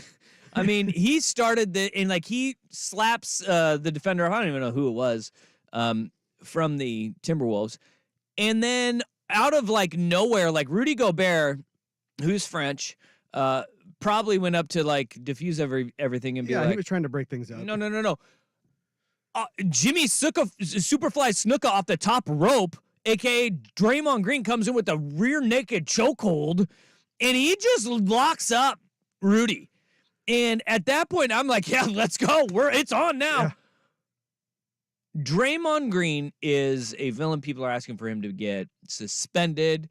They're going all Shooter McGavin, kick him off the tour. It is like he did the worst thing possible in what was, I thought, a non-issue fight. He goes up and he chokes him out. But here's the problem, Draymond, who, if we know somebody who loves to play the victim card, it's Draymond Green. Yeah. Like, he's going to be like, how am I in the wrong? I will say this. If there's ever a fight and one of your boys is in it, right? Yeah. And you see somebody that is not on your side, and you know he's not on your side, I will not be mad at Draymond Green for going and getting his guy. He's protecting Klay. Klay, being a Sensi B. Yeah. Okay. Starts this whole thing. I don't mind Draymond going in and removing Rudy Gobert. Did he hold on for too long? Yes. Absolutely. If I'm Rudy I think I went Gobert, and clocked it. It was right about 7 seconds. Yeah. Him in that headlock. Yeah, just get him out of there. And you see the stills, and you can see the look on Gobert's face too. Like he looks terrified. Do you want to know why I think he held on for longer? Is because he's Draymond and it was Rudy Gobert. Well, there's that. But I have a feeling like, because if I'm Rudy Gobert, I'm like, guys, where were you? Yeah. Like, what? Well, and I'm taking issue with like the Timberwolves are seeing their buddy get choked out and they're not doing anything about it. Cat, it looked like, was about the only one that came to try to do anything. And that is why I think Draymond held on for so long. Yeah. And is also, because he felt somebody come at him at first, and then I think he was just waddling out of there. Yeah. Until he got to safety. That wasn't his first rodeo. No, yeah. Somebody made that note on Twitter that said, watch when Cat comes up and tries to put his arm around his neck. He ducks his chin. It's like he's done this before. Yeah. Yeah. Yeah. But it was an unfriendly going in there. Yeah. You don't know what Rudy Gobert is trying to do in the heat of the moment. You go and you try to remove everybody. Let the officials break that whole thing up. And so I like, they're villainizing Draymond Green because Draymond he's a villain. Himself. Yes. Yes. They're villainizing him because he's a villain. See, I disagree. Nobody's villainizing him. He has earned every bit of this. He's hit people, all of this stuff. And I think that there is a lengthy suspension coming because it's got to be at least history. Double digits, right? Because of his previous history of doing crap. And I think the league has already come out and dirty. said that they will take his history into account. But I don't think that this was as cheap and dirty as most of the things that Draymond has done. He saw fracas. He saw somebody in a different color jersey coming up behind his guy. He removed him. I have more of an issue. See, the thing is, Timberwolves, do your job. That's kind Protect of your bro too. That's kind of a high bar to hurdle, though, is trying to, comparing it to some of his other past super dirty acts. That's right. So, That's right. I'm not sure that, I just think he is so unlikable. Oh, yeah. But you'd love him on your team. Boy, I don't know. I think you would. Boy, I don't think you know. would. I think you would. The mental gymnastics that this Portland Trailblazers fan base has done. I mean, I did it for Danny Ainge when he came here, but Danny Ainge wasn't quite Draymond Green. There have been there are people that are not great at basketball that Blazer fans are like, how dare you? There have been bad people that have played. Yes. Yeah. And they've been like, he's ours. Draymond, if you have the success, like Warriors fans are going to be insufferable in their defense of Draymond Green. Because guess what? They've won a whole heck of a lot of basketball games with him. Well, see, I get it. The thing is, Draymond would not be so highly revered as he is if he were drafted by anybody else. I don't think he makes a difference on any other team that he made on that team. But he did, man. People would be a lot less willing to put up with his ass if he were drafted by a different team. Yeah. Yeah. That's my opinion. Oh, man. Rudy Gobert. Did Rudy Gobert get hurt in this? Not that I've seen. Did he actually choke him out? Nope. Okay. I mean, I think he was removing him from the situation. That doesn't mean that Draymond Green is in the right. Right. But I don't like. I think it was Gobert that pointed out, too, that Draymond seems to like to get himself taken out of games that Steph isn't playing in. Yeah, he does. I think I heard it on Colin this morning. Colin. There have been 73 or 74 games, which sounds low, in which Draymond has played that Steph hasn't, and he's been ejected 7 times. He's been ejected 4 times the rest of his career. Wow. Yeah. I think we're there. Maybe Steph Curry is his pacifier. Yeah, see, there we go. It calms him down. It's his booby. Yeah, it's Here's Wubby. It woo-saws him. Yeah. Just, okay. All right, let's go to the NFL. We got some news and notes from around the NFL that one thing is sticking out to me, and I just think this is wild, what is being said and potentially done in one NFL team. Danny and Dusty on the Fan.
From one of my favorite shows, Cheers. God bless Cheers. Oh, absolutely. That's an all-timer. Sam Malone, remember, had a short stint as a sportscaster. And this is groin related, but how about we just like insert hamstring in here? To get your scores from a guy like me who knows what it's like to have a groin injury. Get groin injury. I think what we need to do is we need to have Danny come in and he needs to rap that, but hammy injury. Hammy injury. I'm down. I know that you can record it because we do know you are the songbird of your generation. Maybe the songbird of the station. Although I don't know, Schultze might have me there too. Yeah, Schultze does have the voice of an angel. He's the crooner. He is a singer. Yes. But he's like actually, and this is not a slide at you. Good. Like yeah. Yeah. I mean, like, you're better than me. Hey, Far better than me. But he has he tried out for American Idol. Oh, he did. I was not aware of that. I'm pretty sure that's true. Yeah. We're gonna have to ask him in a little bit when he gets in here. I'm pretty sure he did try out for American Idol though. That sounds right in my head. It takes some onions, man. Hells yeah. Yeah. Yeah. You want to be told by Simon Cowell you're not good enough, or get a no from me, dog, from Randy Jackson. That's gonna be no from me, dog. Yeah. I mean, I would love to have Paula Abdul slur words through telling me no. Have another Xanax. All right. Let's talk some NFL. Hopefully Danny's back tomorrow. Day to day. Let's play some audio from the NFL because I think this is wild. Yesterday on the Pat McAfee show, Aaron Rodgers did his $1 million hit, where he goes on weekly and talks with McAfee, and he wore an eye patch, and it was pretty cool. Or is that, it may have been this morning. Was that this morning? But he did his hit, and he said that, if the Jets are in it, he's going to try to come back. In about 3 to 4 weeks is when he's eyeing getting back and doing some football activities, and he'll kind of keep an eye on where they're at in about a month or so. And if there's something to play for, he'll play. And I was like, oh my God, this is crazy to think about. We don't know the severity of his torn Achilles, and we don't. And hopefully we do find out. Usually those two words together are pretty severe. Yeah. And what, we don't know, the actual surgery that was done, but, not every injury is treated equally. Well, Robert Saleh was asked about that too, and this is from SNY. Aaron's a big boy, grown man, and no one's going to know Aaron's body like Aaron knows his body. And if he feels, after all the doctors clear him, and I'm sure there's a million of them, I have no idea on that stuff, but if Aaron says he wants to play, he's going to play. Oh. They're just going to say, go get it. Nothing has changed, man. I think he their offensive line is so bad. Yeah. Aaron Rodgers is just going to get hurt again. And if I'm Aaron Rodgers, I'm sitting there and I'm going, hey, until they improve the offensive line, I will not be coming back. Well, that would be the wise choice, yes. Yeah. But I think he did add a caveat that said if he was medically cleared, he'd let him play. Oh. That just wasn't in that cut. Yeah, so there is the if he's medically cleared. Yeah.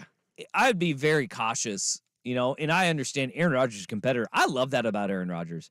Rodgers is a dude. You may not like him for being pompous at times, and you may not like his medical advice that he dishes out that nobody's really asking for. Yeah. But if you have to appreciate that one thing is his teammates always ride with Aaron Rodgers. And it's because he rides with them. Yes. And we saw that in Hard Knocks this year. And I think the Jets may not have wanted Hard Knocks around at all, but I think it did do a good job of reframing who Aaron Rodgers is. Yeah. I mean, look, he's still the hippie that did the darkness retreat and the ayahuasca trips and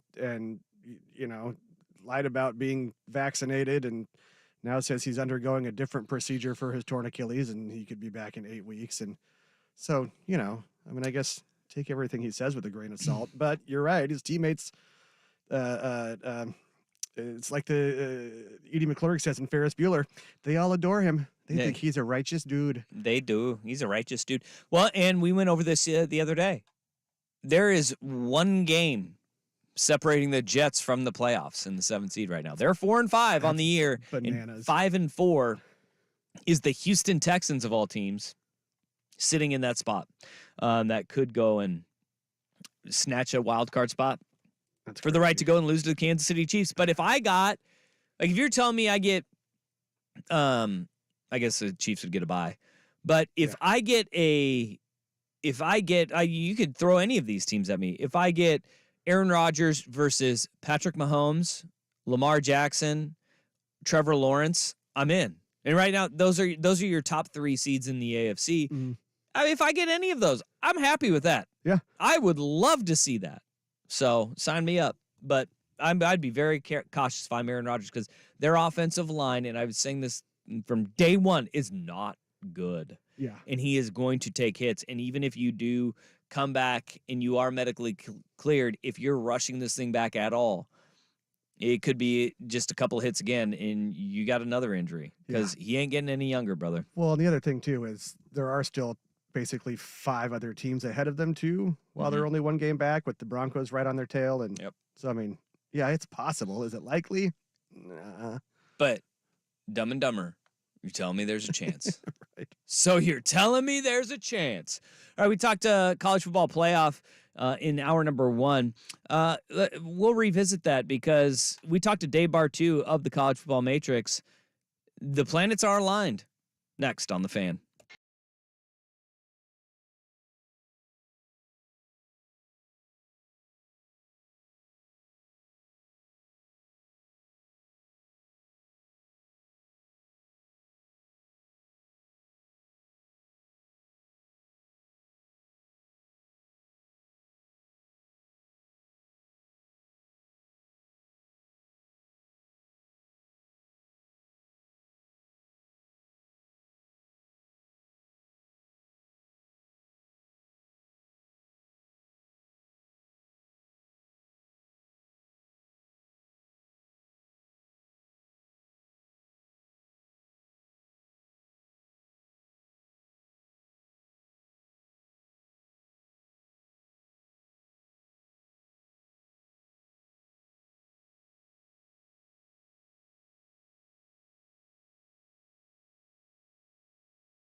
twice. Double That's pretty stones. good. Yeah. Have we heard him sing though? I don't believe I have. Yeah. I'm not sure. I can't remember if maybe Isaac and Suk roped him into trying once. On Yeah. the air. Because I mean, as I was thinking this through, like we said, like he's tried out, but so did what was the guy? Shebangs guy, William Hung. William Hung. William Hung also tried out for American Idol. Like I'd have never heard. I would assume he sings well. You know? Jordan? Yeah. Yeah. I mean, but then again, I've seen some of the auditions, and maybe there's a reason why. I don't think he's bad, because if he was like William Hung bad, they would have put him on. Yes. Exactly. You know, if like you're that bad, like we'd be like, oh yeah, Yeah. that oh guy. yeah. It just reminds me of old school. Oh yeah, cheese. We used to shove you in a dumpster. Yeah, I got out. I got out. So maybe he's not. I don't know. Maybe you are the best singer. Let's have a karaoke sing off. Ooh. Let's go. Let's get sales on this. Yeah. Yeah. I bet he's a good singer. Oh, here's a text. Vancouver Ford text line, 503-864-6326. He sang a little on the show the other day. He's got some pipes. Good. I bet you look at somebody and you're like, yeah, they can sing. They can sing. They got it. I'll power rank our best singers on the station right here. Number 1, Schulte. Number 2, Russ. Number 3, I bet it's P. Harris. Oh, he's got one of them good gravelly voices. Oh, yeah. Yeah. Yeah. Yeah. Like Patrick Harris can sing me the blues. Yes. Absolutely. He could sing me the blues. Mhm. 100%. Yeah. I wonder how he is on a Yaz flute. I bet he can play something. Sure. I could give you hot cross buns. Still know that. My daughter brought the recorder home, and guess what? Yep. Nailed it. Yep. I could hot cross buns. I'm sure the Yaz flute, probably the same, right? Yeah. We'll figure it out. God, what was that? 3rd grade? That was a long year. It was a long 3 years. All right. College football playoff rankings are out, and we talked with Dave Bartu earlier, College Football Matrix, and I think that this is an interesting note from the Matrix man himself. If you look at the top 4 teams in college football right now, Georgia is number 1, Ohio State 2, Michigan is 3rd, Florida State is 4, with Washington being the lowest ranked of the unbeatens at 5. Oregon holds on to the highest ranked 1-loss team in the country at 6, followed by Texas and Alabama. The highest 2-loss team is Missouri at 9, with Louisville rounding out the top 10. Oregon State is on the outside looking in at number 11. And this is the main thing to keep in mind. I know Pac-12 fans are always worried, and rightfully so, about being shut out of the playoff. But Bartu is following this, and he says that, they can almost to a T predict kind of where the committee is going, and week in and week out. And with Oregon and Washington sitting in their positions that they are, as an unbeaten and as the highest ranked 1-loss team, one thing that both those teams have is they will have one more ranked opponent on their schedule. Washington has Oregon State, which is 11th right now. Regardless of the outcome of that Washington and Oregon State game, the Beavs are still going to be ranked. You won't drop from 11 to out of the poll unless you get beat 100-0, right? And so Oregon State will be there, and if you have an unbeaten Washington team, they will get into the playoff, because automatically above them, Michigan or Ohio State will lose. Yes. Okay? And they will fall out. Do you think that's going to happen though? If you got a barn burner and it's tight, if it's Yeah. a 2-3 point game, you think one of them's going to fall out? I do, because if you have a conference champion that is worthy, that is undefeated, absolutely. Yeah. Because there's absolutely nothing that there's absolutely nothing Washington would have done to not belong in the playoff, right? And then if you have an Oregon team that lost a barn burner, right, early in the year, and then they avenged that loss in a conference championship game on a neutral field, well, then you could say, well, hey, they're a conference champion that lost a very close one that came down to the wire, and then they ended up avenging that loss. So, and that's kind of Bartu's point, is that with the way that we have relevancy in all 5 of our power conferences right now, or excuse me, 4 of the 5 Power 5 conferences, that you won't see that one-loss non-conference champion getting in this year because throughout the course of this season, every single one of these teams has proven, or conferences has proven, they deserve a seat at the table, right? Yeah. I think, though, we might be underestimating the committee's ability to move the goalposts. Yeah, they can, but the goalposts that they're putting right now is they're cementing them in pretty deep. Because even there was it was within the first one or last week's where basically they countered themselves in terms of why somebody was number 1 and then why somebody made it in at number 4. But have they moved at all with the teams in their positioning where they're at, like right now? Like the core, I mean, they didn't move 1 through 8 from 1 to 2. Right. And then where we saw Georgia just kind of flipped with Ohio State there, they seem pretty firm in who they have in there right now. And it's because they're all unbeatens. And what they want is to and rightfully so, to get Ohio State or Michigan, whoever wins that big game, they need to be in the college football playoff. Yeah. I mean, I don't think there's a doubt about it. Nobody is questioning that. But they want conference champions first and foremost. And that's something that the committee historically has done, is said, if there's a worthy conference champion, we would rather have them in than a non-conference champion with 1 loss. I just feel like, because there's been past seasons too where it seemed that the committee was trying to set up things in early weeks of the rankings to have it go the way they wanted it to end up in the end. And I kind of worry about that some. Yeah. And trying to set up like Alabama. Okay. You know what? This is what I love about Bartu. Bartu's listening right now. Of course he is. Yeah. Love you, Dave. He's the man. Yeah, we all love him. He said, now, you said they moved the goalposts. He says, and this is, there's like the nuance in this, right? Yeah. He says they never move the goalposts. They move the narrative, but not the weight of what's important. You just have to figure out kind of what's important, right? He said only Oregon is getting PomCom love outside of the normal ranking. So there we have right there. Gotcha. Like, I mean, Oregon is the only one that is kind of like, that is a narrative shifter right there.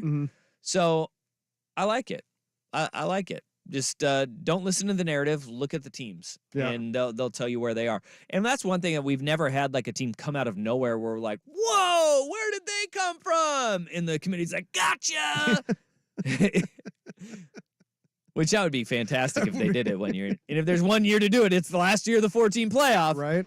And then like Greg Sankey comes out and like you see him like holding the shiv to the guy's back as he's unveiling them all. I'm just getting ready for Lucy to pull the football away again and just wind up with nary a Pac-12 team in the playoff, and for it can just be like, see, look, this conference hasn't been very good for a long time. Yeah. But it's really good now, and that's undeniable. Yeah. Which means it cannot be denied. Cannot be denied. Yeah.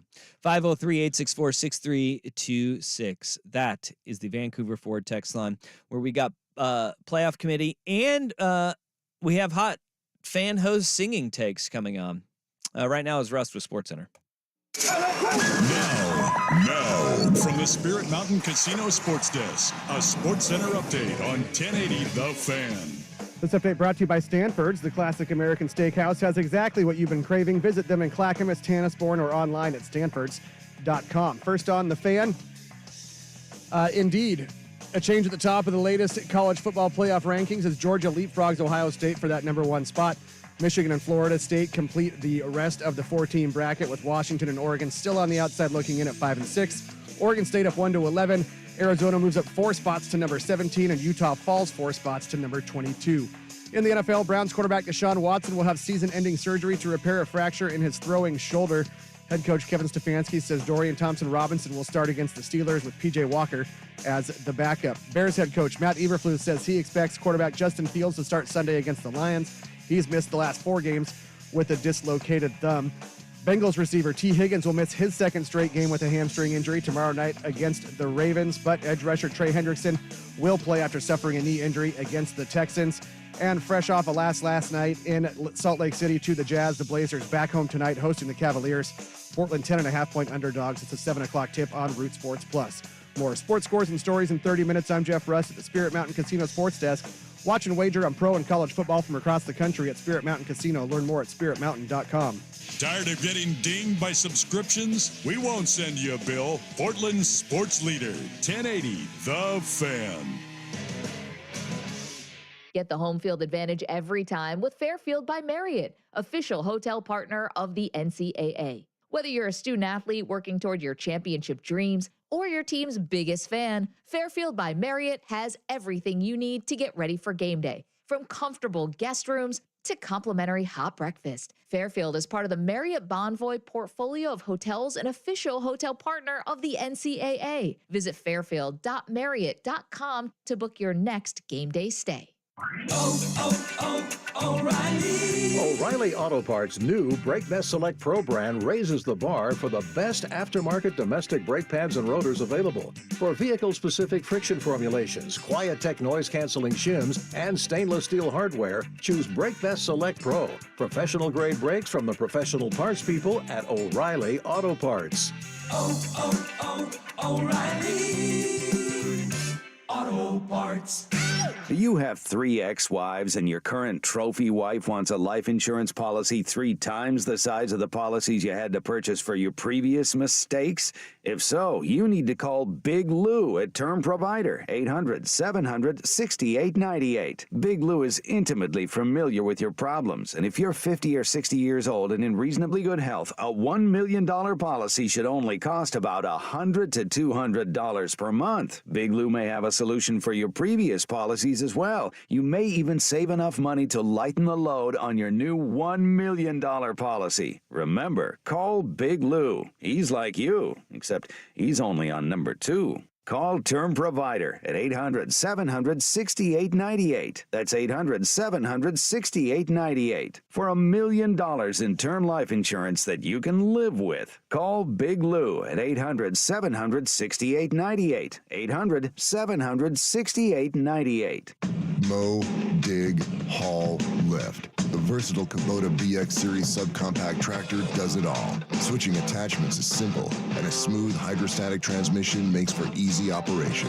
The Kubota BX Series, rated #1 in durability and owner experience. Talk to your local Kubota dealer today to schedule a demo. Go to KubotaUSA.com for full disclaimer. Visit Rick Riel Farm Supply, Oregon Equipment Sales in McMinnville or Hubbard, or Dan's Tractor in Battleground. Football and basketball seasons are in full gear, and BetQL is ready to help you win more consistently this year. BetQL is an absolute game changer if you're looking to find trends to help you win.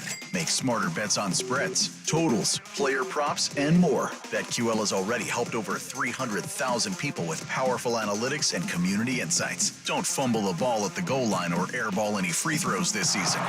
Visit BetQL.com for their free daily analysis today. That's BetQL.com. Dell's Black Friday event is their biggest sale of the year. Shop limited time deals on laptops like the stylish, innovative XPS 13, engineered to do it all on the Intel Evo platform. Plus, save big on ultra-sharp monitors and top-brand accessories. It's the perfect time to upgrade any home, business, or gaming setup powered by Intel Core processors. Shop now at Dell.com/deals to take advantage of huge savings and free shipping. Again, that's Dell.com/deals. If you're just tuning in, this is Fan 23, Fansville's #1 sports radio station. Brought to you by Tasty Dr. Pepper. We are settling the great debate, best third quarter snack, hot dogs or nachos? You know my mantra, Doug. Yes. Meaty early, cheesy late. Well, it looks like we have a caller here to weigh in. Is this Chuck? Popcorn in the third is the move. What? You go with passive snacking after halftime. No, it's nachos. Look, as long as there's an ice cold Dr. Pepper there to wash it down, I'm good with either. Dr. Pepper, the one fans deserve.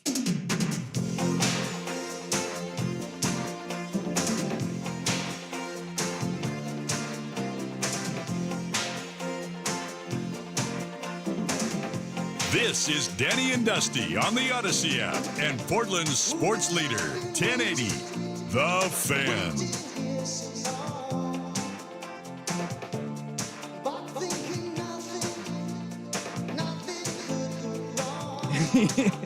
You know what my favorite headline of the day is? Even more so than Draymond ejected for choking out Gobert. Even better than James Harden not in, quote, Harden shape, according to James Harden. Yeah, that's fantastic. Which is a headline. We do need to get to that. No. My favorite headline of the day goes to ESPN.com that says, oh my gosh, quote, shame if Harbaugh banned for 1,000th win. Oh, barf. Yeah. The woe is me is now, it would be a shame if Jim Harbaugh were not to be on the sidelines if they win the 1,000th game in program history, which would be this Saturday on the road against Maryland. It would be the 1,000th win in Michigan football history. And to that, I say, well, then lose. There you go. You know? Yeah. Go ahead and lose then. And then just drop it all the way the rest of the season. Maybe he gets like his suspension lifted for the Ohio State game, and then you can win that one, but you could lose that one too. Yeah. And then hey, his suspension's over and you can win that bowl game. Go ahead and do it. Yeah. Clear up a lot of things in that college football playoff too. Yeah. You know? Make things a lot easier. Yeah, you can go ahead and do that. Be ashamed. Now, I understand where the quote is coming from because it's really funny. Because like Harbaugh, like when they say the roll my eyes, barf, Michigan man thing, like that is Jim Harbaugh though, and that man does bleed maize and Navy. He wants to be on the sideline for every game, and I loved how he's saying like, "Oh, I was 5 inches from the television screen as I was watching, Sharon Moore give the speech about how much how thick his glasses are." Yeah, he is. We need to check those eyes. Some Coke bottles, man. Yeah, we got another Harbaugh drop. Were you here for the America one? Yeah, you were here for that? America. Yeah. Invoking America. Yeah. Like Harbaugh loves America. Yeah. He loves milk. And he loves football at University of Michigan, and then just football in general. You know what he also loves? They like to drink their Haterade and eat their Hater Tots. That's right. The Haterade and Hater Tots are the big part of his diet there. But I just the Michigan thing needs to. Guys, it's so over the top. It's gone so bananas. God bless him though. I mean.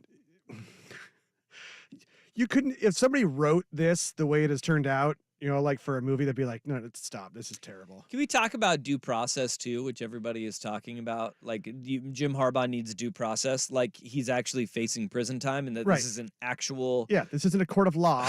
Court of law. This is the Big Ten. Yeah, it's the Big Ten. No, yeah, this is not a court of law. And look, and I think his suspension is BS, but it's the defenses of it that I'm going, right. Okay, come on. Let's pump the brakes here. It's almost like, now listen, it's not maybe to the degree of Draymond Green, but look, Jim Harbaugh has asked for a lot of this stuff himself.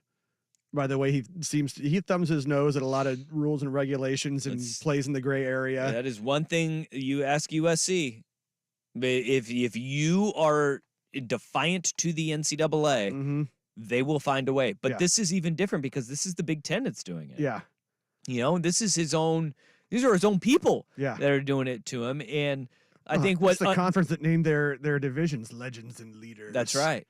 But I think that what Michigan fans are missing in all of this is that it's not the Michigan 10. It's the Big Ten where they're not beholden just to Michigan. It's every other member institution. I tweeted this last week, like, if this ultimately leads to Michigan leaving for the SEC where they can get away with espionage, it will be the best thing of conference realignment, because what could also happen it'd be the chef's kiss is, hey, guess who could find a home?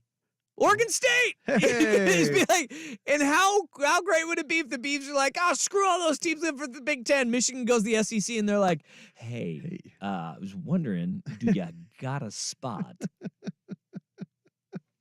That'd be something. And you tell me, and this is like the Cougs and the Beavs, right? Yeah. The Cougs and the Beavs, they would leave each other so damn fast. Oh, if it came down to it, yep.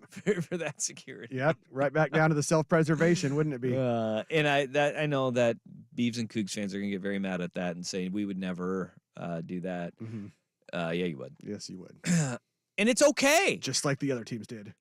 That is okay. Yeah. Look out for yourselves. Yeah. Because there are no guarantees with anything else. Yep. Gotta look out for number 1, not number 2. But you always have to ask, who does number 2 work for? Who does he work for? All right. Hold on that thing. We'll get through this. Okay. Also, one note out of sweet karmic justice, Deshaun Watson out for the year. That's a shame. Yeah, broke a bone in his shoulder, which sounds like it hurts, but yeah, I mean, that's what you get, Browns. Yeah, that's what you get. Yep.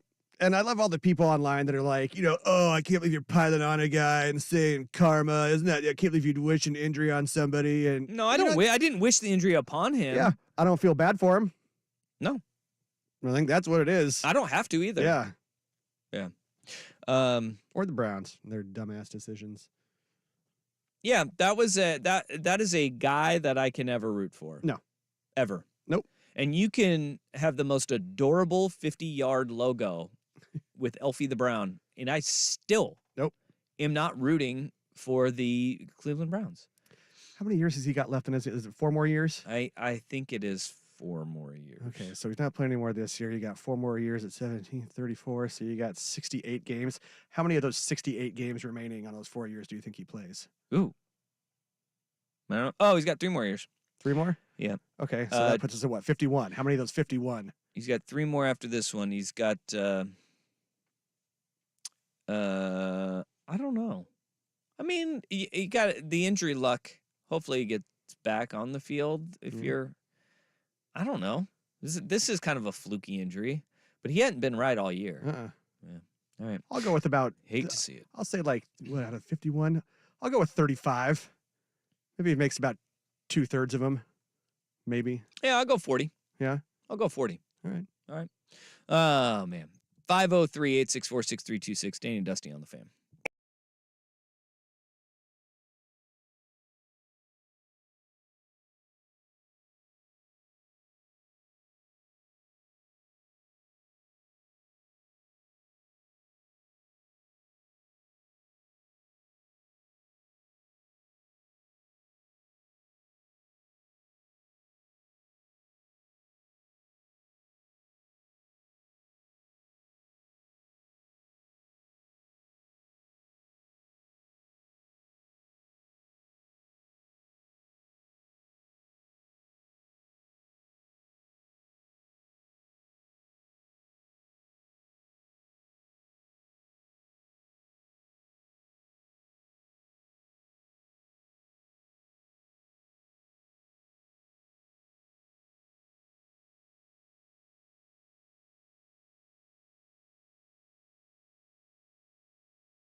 I put you at 2. Yeah.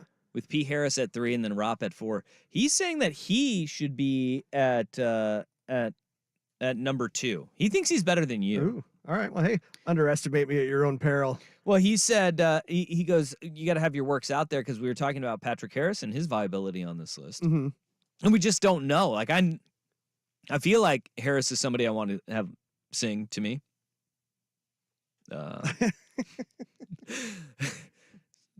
That felt very awkward when I said that. I feel like he would be good at singing the blues.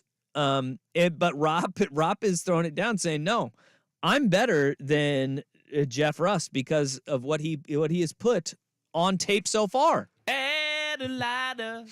There he is, right there. Little Oh, Cajun queen. we have Hello. Isaac Thank Rop you. here. Thank you Wow. very much. Please be seated. I just played your George Strait drop. Play my Judas Priest works. I think they're some of my finest, and I do believe they speak for themselves. I mean, okay.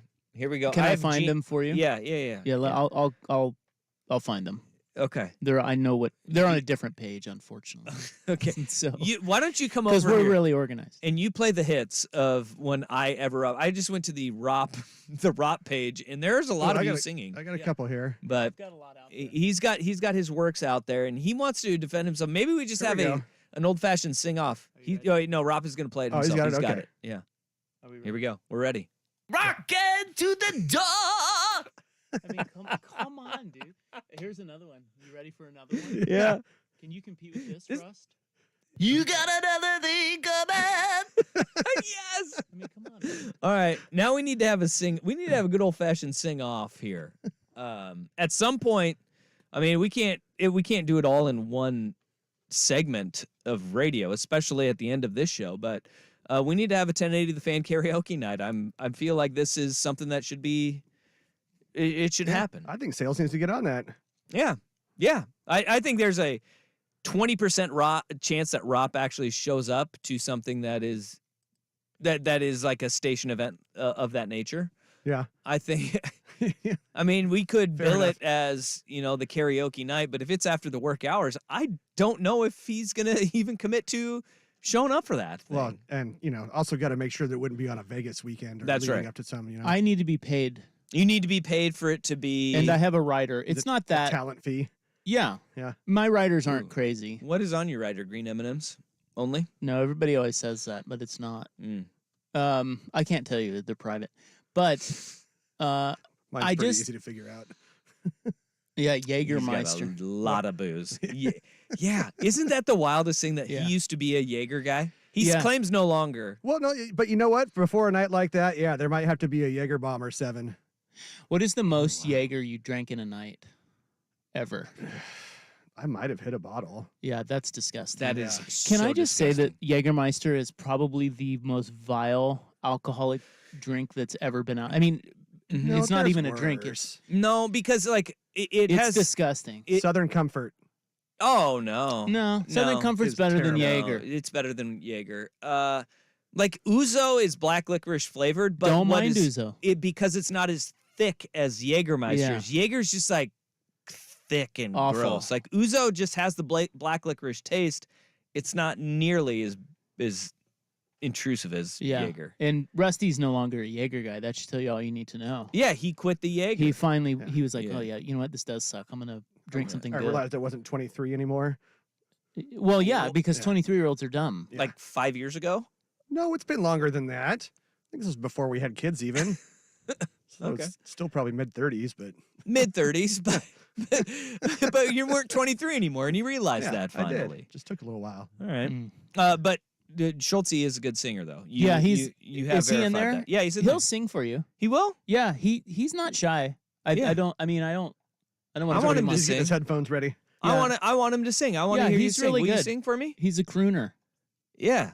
This is great because I like this. Yeah, look at this. Look at his smile. He loves this. He should. If I was good at singing, I'd sing too. You guys, all right. All right, he's let's like, oh shucks, okay. He's like, Have "La, la, la." yourself a merry little Christmas. Let your heart be light. See, From now on, our troubles will be out of sight. All right, yeah. Hell yeah, Hey, that dude. was really good. I mean, it is a week too early for Christmas music, but for I me. appreciate I want that. to tell you something. First of all, not for me either. And second, I am tearing up. That was beautiful. Yeah, that's a great song.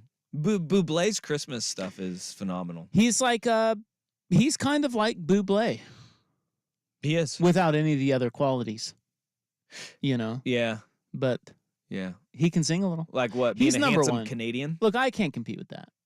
No, you can't. But I will challenge Rust. I mean, You'll come on. challenge Rust? Yeah. Well, have Let you me heard- hear. No, I want to hear Rust's finest work. All right. Oh, he's not even going to do it.